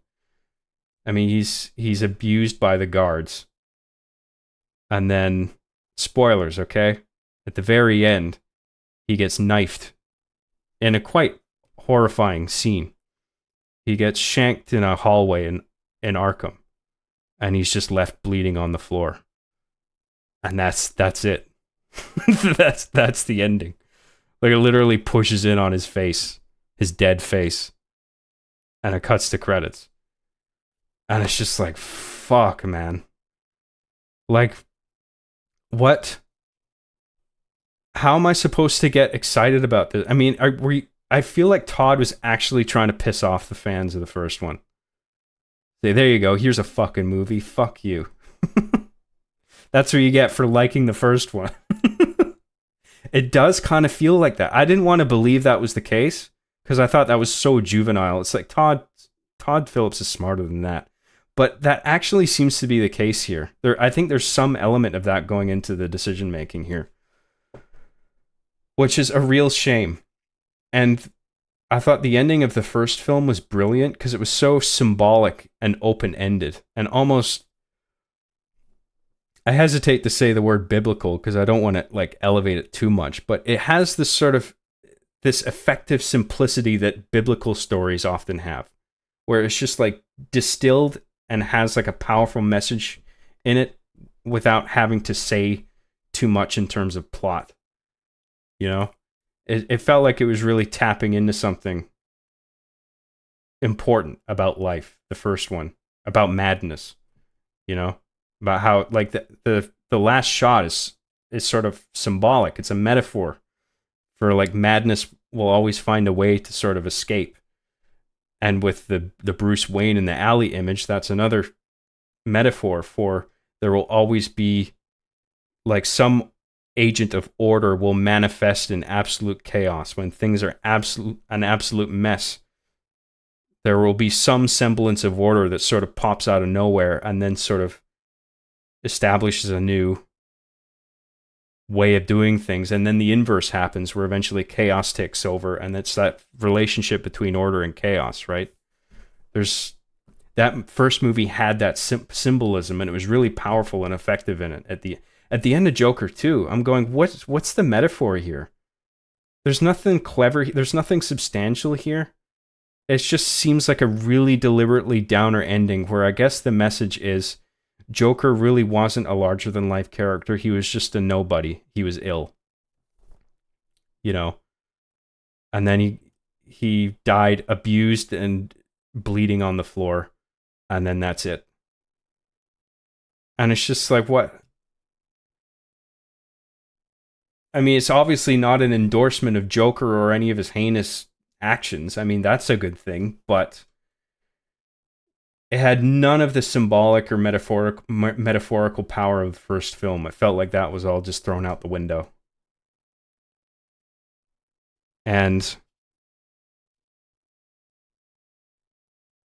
yeah, I don't really know else to say about it. I mean, it was boring. It was disappointing. It was boring, and it was actually irritating to watch at times. Like there were times where like I was getting annoyed. It wasn't simply that I was bored. I was just like sort of like why are you doing it like this? Um and obviously like a lot of people feel the same way. I mean the critic reviews on Rotten Tomatoes are in the toilet. Same with the audience reviews. Theaters, I'm seeing lots of videos and people sharing screenshots of empty theaters because nobody's going to see it and people are walking out. I noticed like a bunch of people were walking out like around the second or third musical set piece where people started realizing, oh, it's just gonna be this over and over, and none of these musical pieces move the story forward at all. Like I'm checking out. Bye. I didn't stay to see if there was an after credits thing, but I doubt there would be. I think I'd be very surprised if there was, but I was pretty sure there wasn't anything. Um, I think that's it. I really can't think of anything else off the top of my head right now. Sorry if I missed anything important about it, but I wouldn't recommend it. Just stick with the first one. First one is good. Todd Phillips actually did a good job with the first one. This second one, I don't know. I think he got it into his head that I think he felt bad for making the first one, and he felt bad that it was so successful and had this success that it did, that it struck a chord with people in the way that it did. I think he ended up resenting that, and then I think he made this sequel at least partially out of spite, which is a real shame because you could have done something really cool with this, but then I don't know what.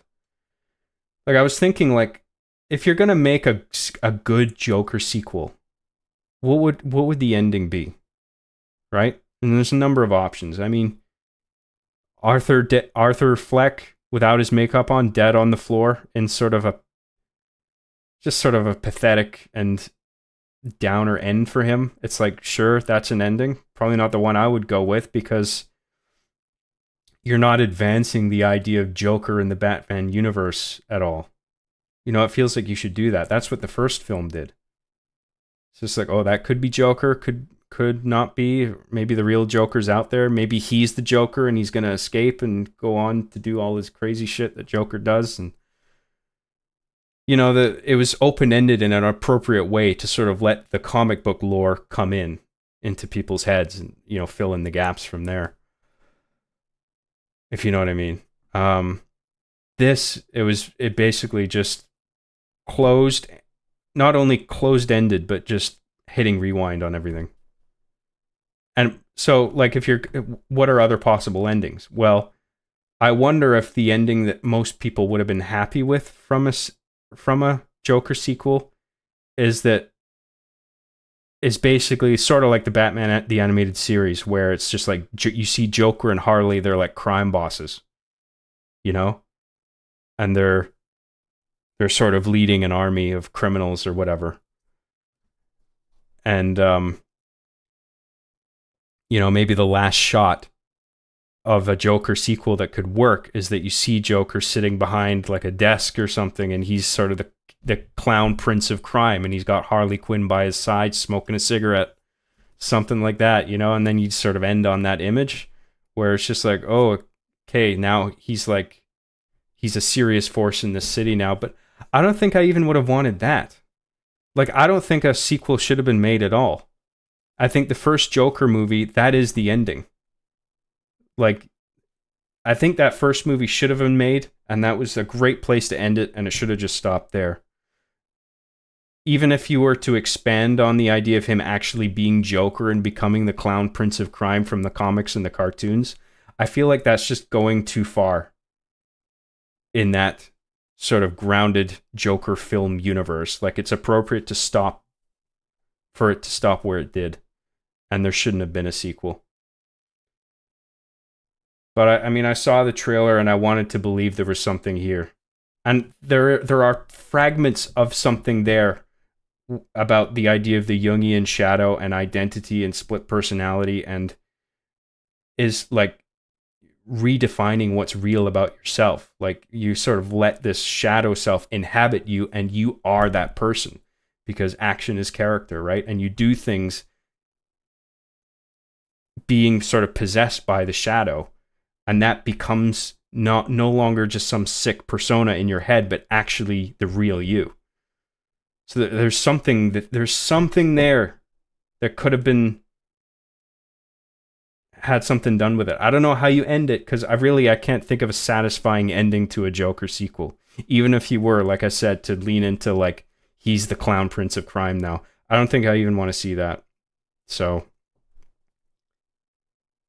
disappointing, and I wouldn't recommend it. So I'll go to the chat now, and I'll see if maybe you guys mentioned things that I forgot about that we can talk about regarding the movie.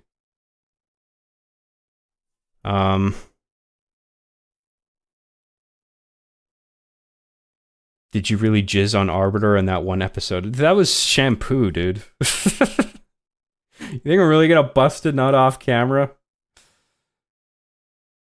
for the shot? Guy calls himself a master chef, lives in Canada though, and I don't know. I ain't no fucking moose cakes from no igloo people. What the fuck are you talking about?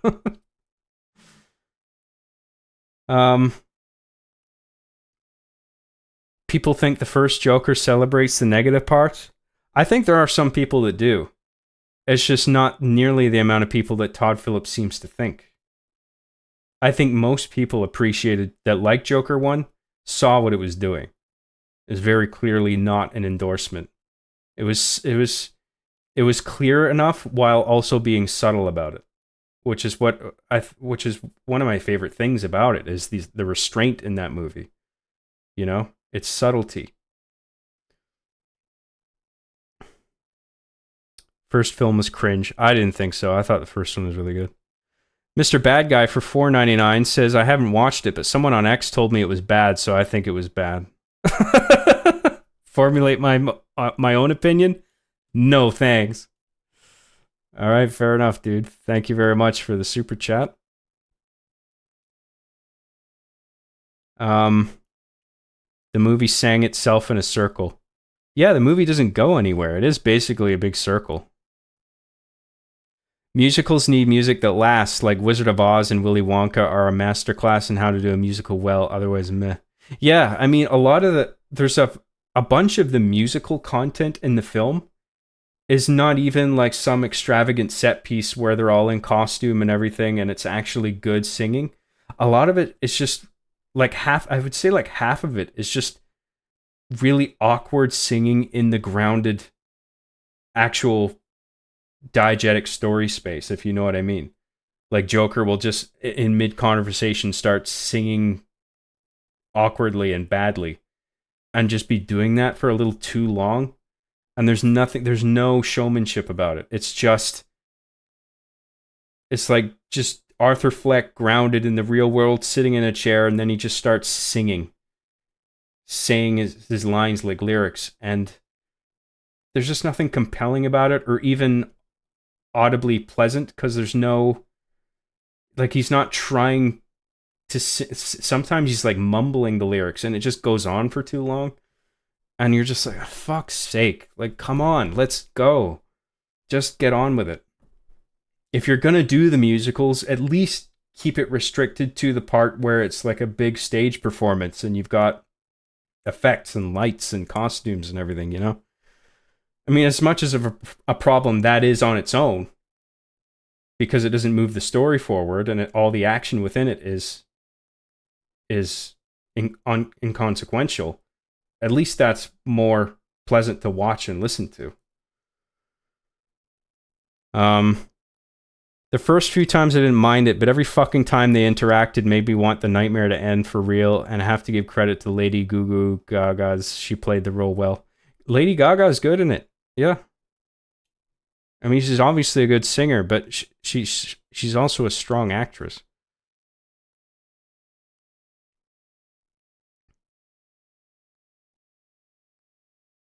There's subtlety to it as well. I mean, like the part where they meet on the stairs and Lady Gaga's Harley has lost interest in Joker. You can totally see it in her eyes that all the interest that she had in him is gone. That's when Arthur admits that he's not Joker and he was just Arthur all along and there is no Joker. After that, Lady Gaga is just totally not interested, and you can see that in her face, just in her eyes alone. Like, she's a strong performer. I think Joker being bad at singing is intentional. Oh, of course it's intentional, but it's just not. I can't get on board with it. Like, it's just not entertaining. It doesn't move anything forward. It's not nice to listen to. There's nothing visually interesting about it. So it's just a drag. Quinn being good at singing is sort of like the yin and the yang type of thing. They complement one another. Yeah, I was talking about that earlier. I think that I thought that would help more than it did. The idea of Lady Gaga's strength in singing balancing out Joaquin not doing that sort of thing. John, I'm delayed in the stream, but your laugh is not cringe. It's perfectly endearing. Thank you very much. Spoiler, he kills Joker at the end, and that's it. No build up to it or anything, just a poor way of doing it, to be honest. Yeah, it was deliberately anticlimactic. I think that was the point, and it just didn't work for me. Joker being fake retcons his entire character arc in the first movie. Yeah, well, it just sort of, it resets him, basically. I mean, if you look at them as two parts of a whole, it's just the second film undoes the first one and deliberately takes you back to square one in a really kind of stomach churning way where you're just like, oh my God, that's, it's a very grim and shallow and ending, like unpleasant.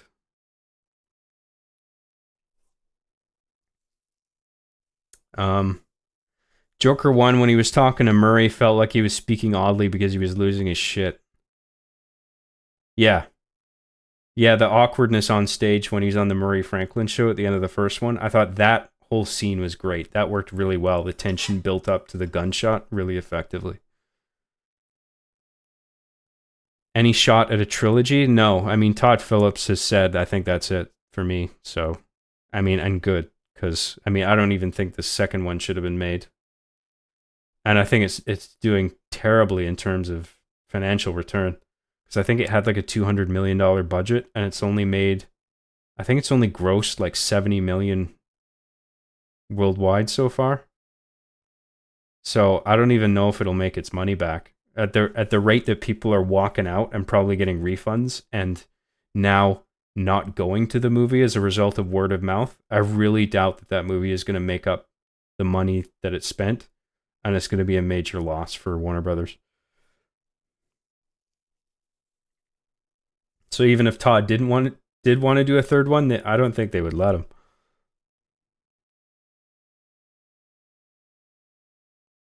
Sucks. Reminds me of Thomas Grip going from Soma to Rebirth because the reception shows you shouldn't take all criticism equally. I'm not aware of Thomas Grip. I know the games you're talking about. I wonder if he hates that everything has to be a franchise now. Maybe he torpedoed the character to prevent it. Yeah, I mean, it could just be some meta middle finger to Hollywood. I mean, I'm not entirely against that either. I mean, depending on the execution and if it's funny, like Freddy Got Fingered immediately comes to mind. I think that movie's fucking hilarious. I mean, it's incredibly crude. Like, you have to like that sort of thing, but I think it's funny, and it is the sort of movie that I think is a middle finger to Hollywood, where it's like, you want a movie? Here you go. Here's your fucking movie. Enjoy. But Freddy Got Fingered is actually pretty entertaining and funny. This is such a downer, and it's boring and it's irritating. What happened to Harley in the film? Does the film set her up to be the next main protagonist? No. Once Harley Quinn loses interest in Arthur, she's just the last scene you see her in, I think, is on the stairs, and then she just walks away, and that's it. You don't see her again after that. There's no like setting her up as some super villain or whatever. You know what I mean? I didn't check to see if, by the way, if there was an after credits thing. I assumed there wasn't. So I don't think there is.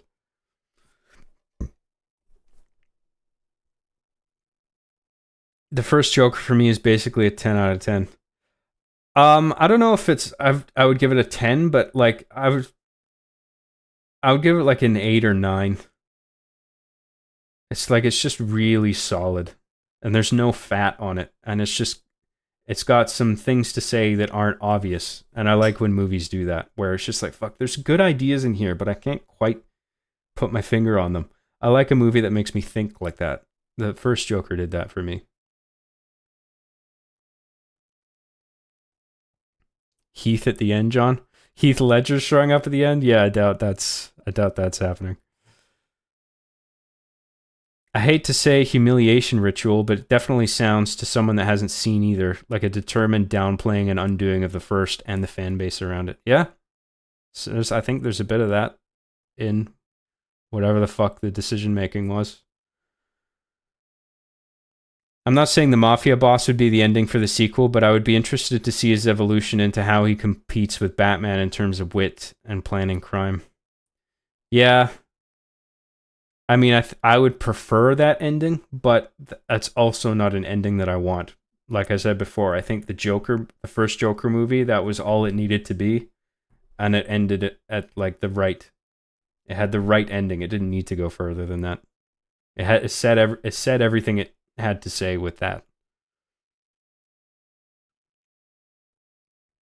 So Joaquin Phoenix is lame again, right? Not at all. I think he's a really powerful performer, and I would love to see him in something else, whatever he decides to do. I like just about everything that he's in. I think they were scared by the idea of glamorizing or sympathizing with the rejection of normality. Second was a disclaimer. If you like and act like Joker, this is what will happen to you. Um, yeah, possibly. Him finding his footing, getting more confident, and having another character study development, but it happens to be Joker. Don't need Batman even. I'm gonna. Sorry, I just realized I'm been neglecting the Streamlab donations again. Sorry about that. They've been sitting there for a while. I noticed them. It's just I haven't gotten to them yet, and I should, because there's some quite large ones here. Jesus. Okay, so I'm reading those out now. Sorry for the delay. I hope you guys are still here. But we have a super Streamlabs donation from Scott Jackson 117 for 1853. This is an odd number. You must have put in some other currency, and that's what it evaluated to, I guess. Hey, glad you're still making these. Bad timing. I have to head out, but cheers. Have a good one. Appreciate your work. Oh, fuck. I'm sorry I missed it. But anyway, thank you very much, Scott, for that. If you watch this later, it's very nice of you. And Zach Rassman for 67.91. Jesus. That's awesome. Thanks for streaming today, Job. I know it's hard to stream from time to time. We all have off days, but we appreciate any time we get to hang out and chat. You have cool unk status. That's awesome. What game are you planning on streaming after Sonic Adventure 2? I want to do something spoopy, man. I thought about doing Luigi's Mansion, but I don't know now, because I gotta dig up the GameCube or the Wii and then get that all hooked up. And then I've heard recently that I don't even know if I have my GameCube cables still. And then with the Wii, I've heard things about playing GameCube games in the Wii will like destroy them. So that's kind of off-put me from ever playing a GameCube game on a Wii again. So I'm wondering, maybe I'm considering, I want to do something scary. So I was thinking maybe the Resident Evil 1 remaster. But I don't know yet. I still got to think about it. I want to do something Halloweeny, you know, like a scary game. But anyway, Zach Grassman, thank you very much for that. That's very generous of you. Hope you're still there. Okay, and that does it for those. Don't think there's any more. No, that's it. That's very generous. Fuck hell. You guys are great. I really appreciate everything. All right, what else we got here?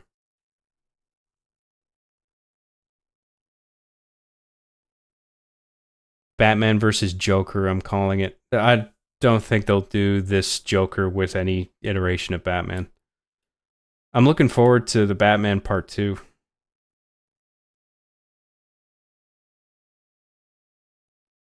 Is it true he got stabbed in the pooper? Oh, well, I mean, I don't know what you're referring to. I mean, if you're referring to the sexual abuse, yes, the prison guards, um, they grape him, and it's an uncomfortable watch. I mean, it's heavily implied. It's sort of off camera, but you get a clear sense of what they're doing.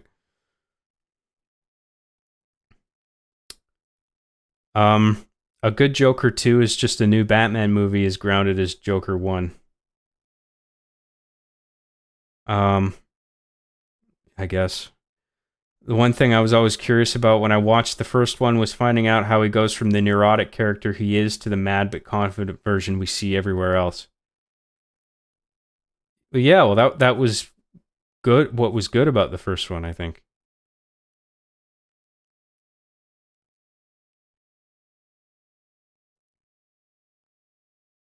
Um, what else?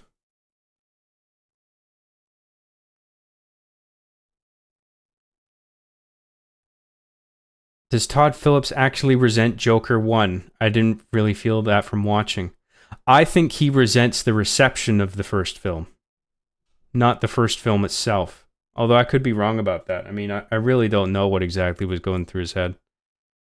But it feels like, whatever the case, this sequel was made with some degree of spite.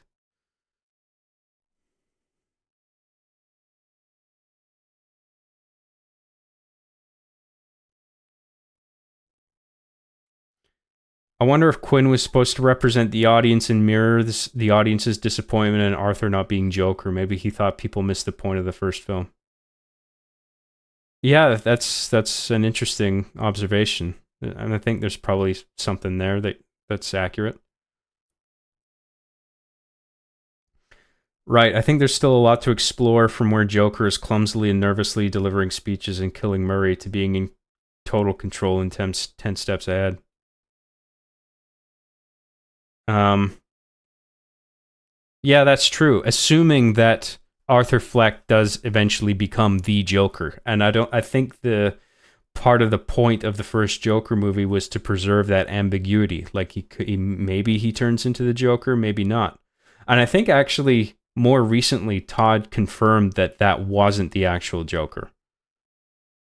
So I mean, and obviously with the end of the second film now, we've confirmed that it's definitely not Joker.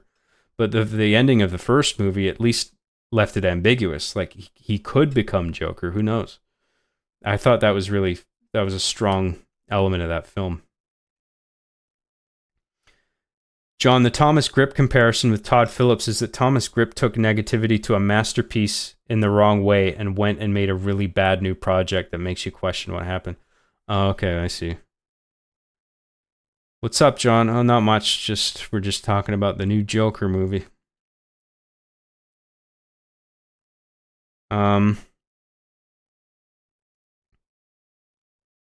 Ever play Pathologic? That's a game that is unique in its spoopiness. I think I have played that. Is that the sort of lo-fi, one of those PS1 lo-fi graphics ones?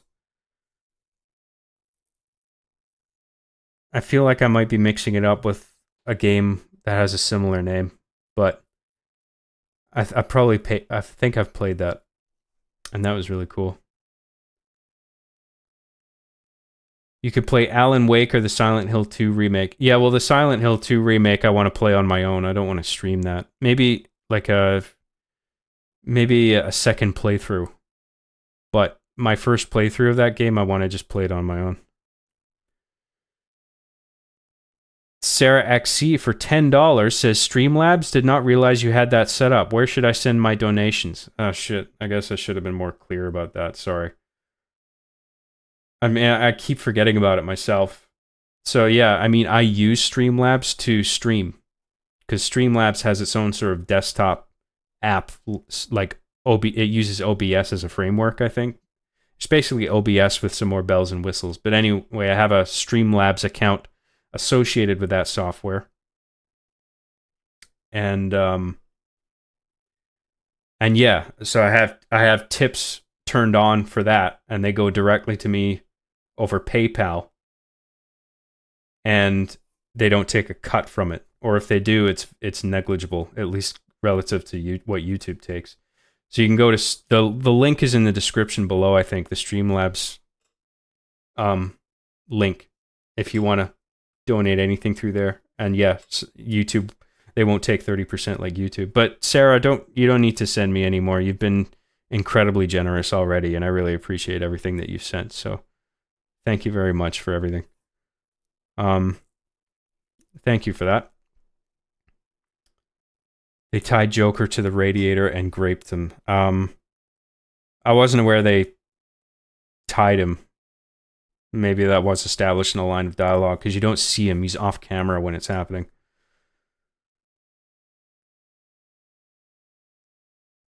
Just saw it, didn't hate it. Yeah, well, I can see somebody seeing some thing in this movie. I mean, like I said, there are some things in this movie that I don't hate. That this movie had potential to be something really interesting. Even if whatever that would be is like divisive, I think it could have still been something good with different execution, but just overall, I mean, I just think the whole thing's a drag. I mean, literally, there's not much that happens in it.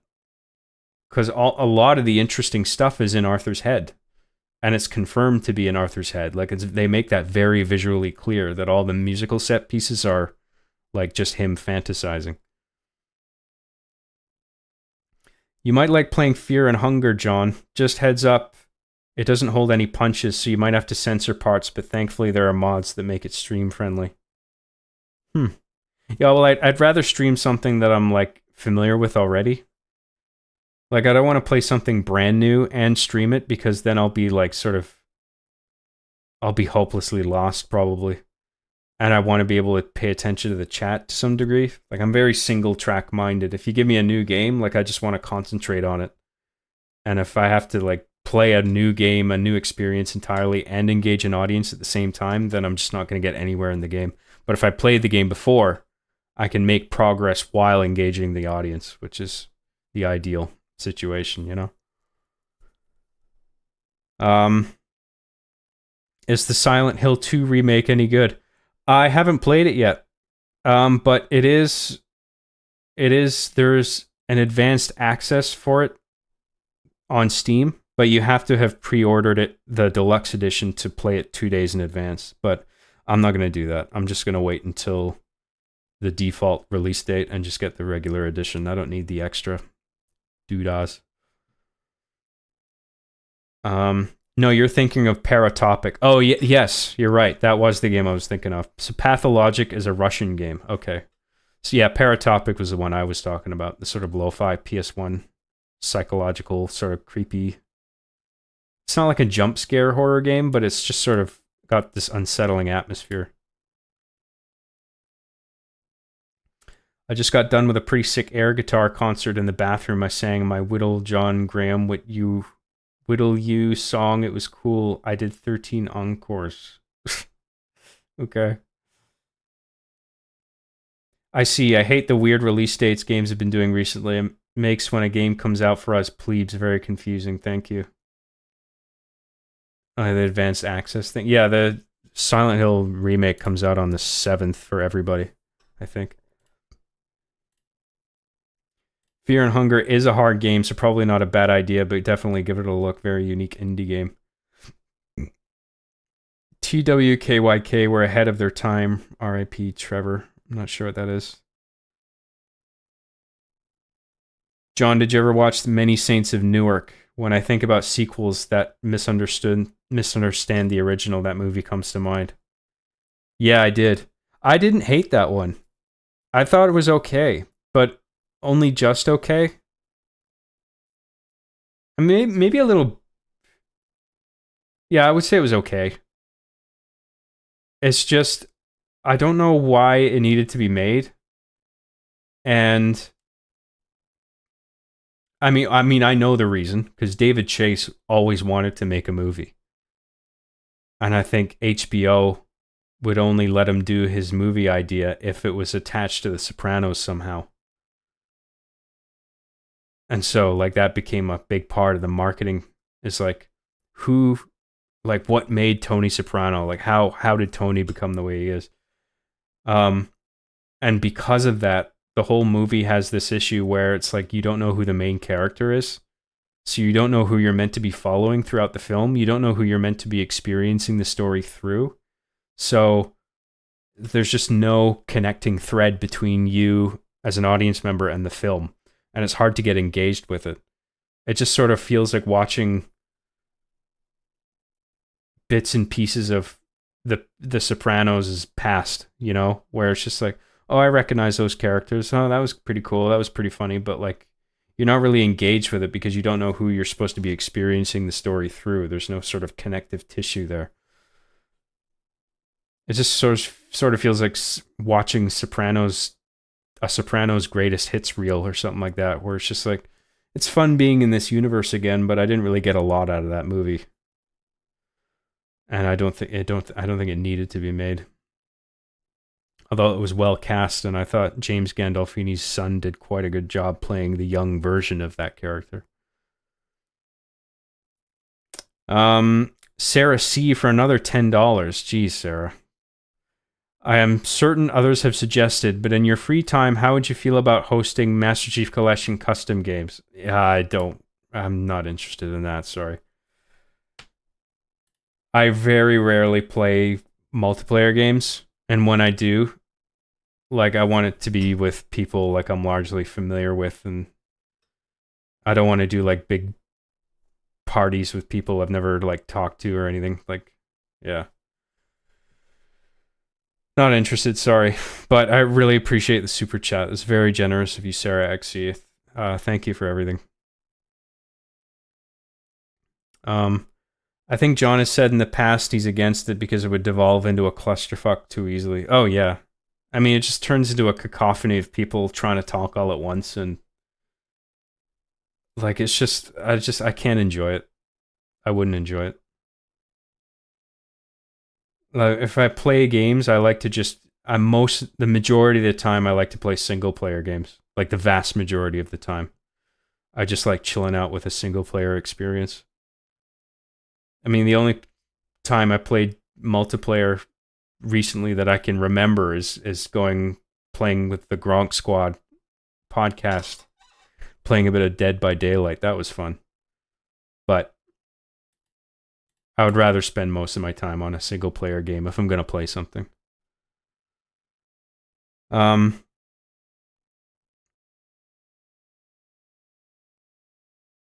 Hard R's tend to fly when mics are hot. Yeah, like I don't want to be sitting there like on top of the fact that it's a cacophony. People are just going to be saying a bunch of wild, crazy shit that I just don't want to listen to, frankly. So we're all caught up on chat, and it's just after 8. And I know we only talked about one thing. I was hoping maybe I'd have the energy to talk about one or two more things, but honestly, today, like I was up until 5 in the morning editing last night, and I'm fucking exhausted. I didn't get a lot of sleep, so I think I'm gonna call it a night here, boys and girls. Sorry to disappoint anybody, but I think we've been going for like, I think we've been recording for a fair bit. I mean, a lot of people do an hour or 2 hours. We did just over 2 hours. So I think what I'll do is I'm gonna stream again tomorrow, and I think tomorrow we'll finish off Sonic Adventure 2. And then, depending on how long that takes, we might start up something else. But I don't know, because I think I need to think more about whatever I stream after Sonic Adventure 2. Ideally, some horror-themed game. You know what? This might be a good opportunity to play Castlevania 64. Because that's one I've been wanting to stream for a long time. And it's like a horror game as well. And I can set up the N64 pretty painlessly. So maybe. But then fuck, it's a lot to do Sonic Adventure tomorrow and set up all the N64 shit. So maybe we'll just do the rest of Sonic Adventure 2 tomorrow. And we'll start a horror game another day. If you loved us, you would keep going. Aw. Sorry. I gotta sit down. I gotta pour myself a drink and just can relax. Zach Rassman for $9.99 says, spooky game suggestion, That Which Gave Chase. It's basically your day-to-day life as a Canadian. It has that low texture quality aesthetic that I think you'd enjoy, only $5 USD. That Which Gave Chase. That does sound familiar. I'm going to write that down. That Which Gave Chase. Oh, there's another one somebody mentioned. It was an alternative to Pools that I forgot about. I think they wrote it in the comments, so I think that's written down. I can go back and read that. Anyway, Zach Rassman, thank you very much for that. And I noticed you also sent that whopping amount through Streamlabs, so that's incredibly generous of you. Thank you very much for everything. Really appreciate that, Zach. Castlevania would be fun. Yeah, I'll think about that. I gotta sit down, John, while sitting down. Yeah, you know, I gotta just zone out and relax, because I can't relax when I'm on camera. Not entirely. Haven't seen you in a while, man. So glad to see you in good health. I became a firearms instructor this year. I can teach CCW, NRA, and police material. That's awesome, man. Well done. All good job. Great to catch you live. Bounce some questions off your big brain and listen to you talk movies and such. Sleep tight, baby girl. I will. Sitting in gaming chair requires the stamina, don't you know? And you gotta get your rest. It's the talking, man. The talking and the thinking, and that's the exhausting part. Doesn't look hard, but it kind of is. Looking forward to your Sonic Adventure 2 stream tomorrow. Yeah, so am I. I'm looking forward to finishing that off. That'll be fun. That last sort of string of... I don't even know what you call it. If it's just like a question mark or something. You know what I mean? Like, because like Sonic, Tails, and Knuckles are hero. Shadow, Robotnik, and Rouge is dark. And then the middle one that sort of dovetails them together is called something, but I can't remember. But anyway, that's what we'll be doing tomorrow, is that little extra section. Play Dracula Cross Rondo of Blood. I don't know if I've ever... I can't remember if I played that. I know what you're talking about, though. But I'm not really interested in streaming that one. Castlevania 64 in particular is one that I'm interested in streaming, just because... I don't know, it's like super nostalgic to me, and I find it really fun. And I also know it well, so fairly well.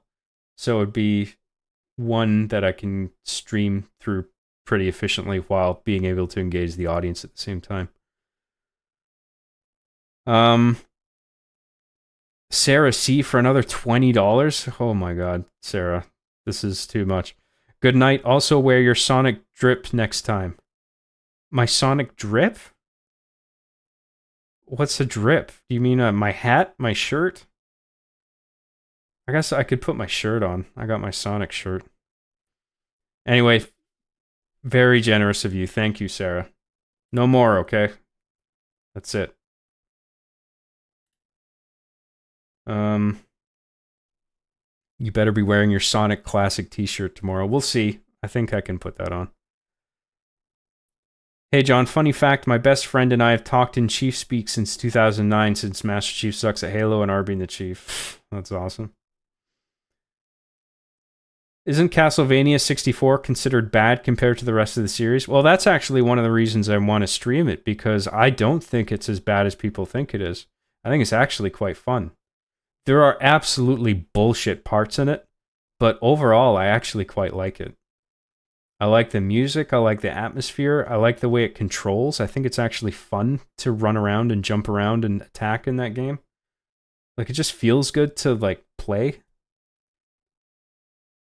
There's just a lot I like about it, and I want to go into details about like why I think it's good and why maybe it's the case that a bunch of people, a lot of people don't like it. I think it's underrated. I love that you don't know the stupid Zoomy lingo. I know some of it. Zoomer speak for clothing. Yeah, so I've never heard. Oh, now you mention it. Okay, drip. I think I have heard that once before, but yeah, that went totally over my head. I know some of the stupid Gen Z shit, but not everything. Um, there are way worse games from that generation. Oh, absolutely, man. I mean, there's way worse games from every generation. All right, we're at the end of the chat. Thank you so much for all the super chats. Thanks for all tuning in, and I hope you enjoyed the stream today. I hope you enjoyed my video, my RB and the Chief video today. I hope you found it funny. I'm still working on shit. Still super chats coming in. Christ's sake. Nate F for $2 says, Amy Poehler is one of the few legit funny women. I've seen her in a few things. Yeah, she's fine. I think she's the one who's often with Tina Fey, right? A sort of a double act. I think that she was on Parks and Rec. They hosted. What did they host together? The Golden Globes. They did one of those. Anyway, thank you, Nate F. I appreciate that. Just hearing drip fumble out of Job's mouth is priceless. Yeah, well, there you go. All right, thanks everybody. I gotta go. Okay. I will likely see you tomorrow, and we'll finish off Sonic Adventure 2. Thank you very much for tuning in, the super chats. I really appreciate everything.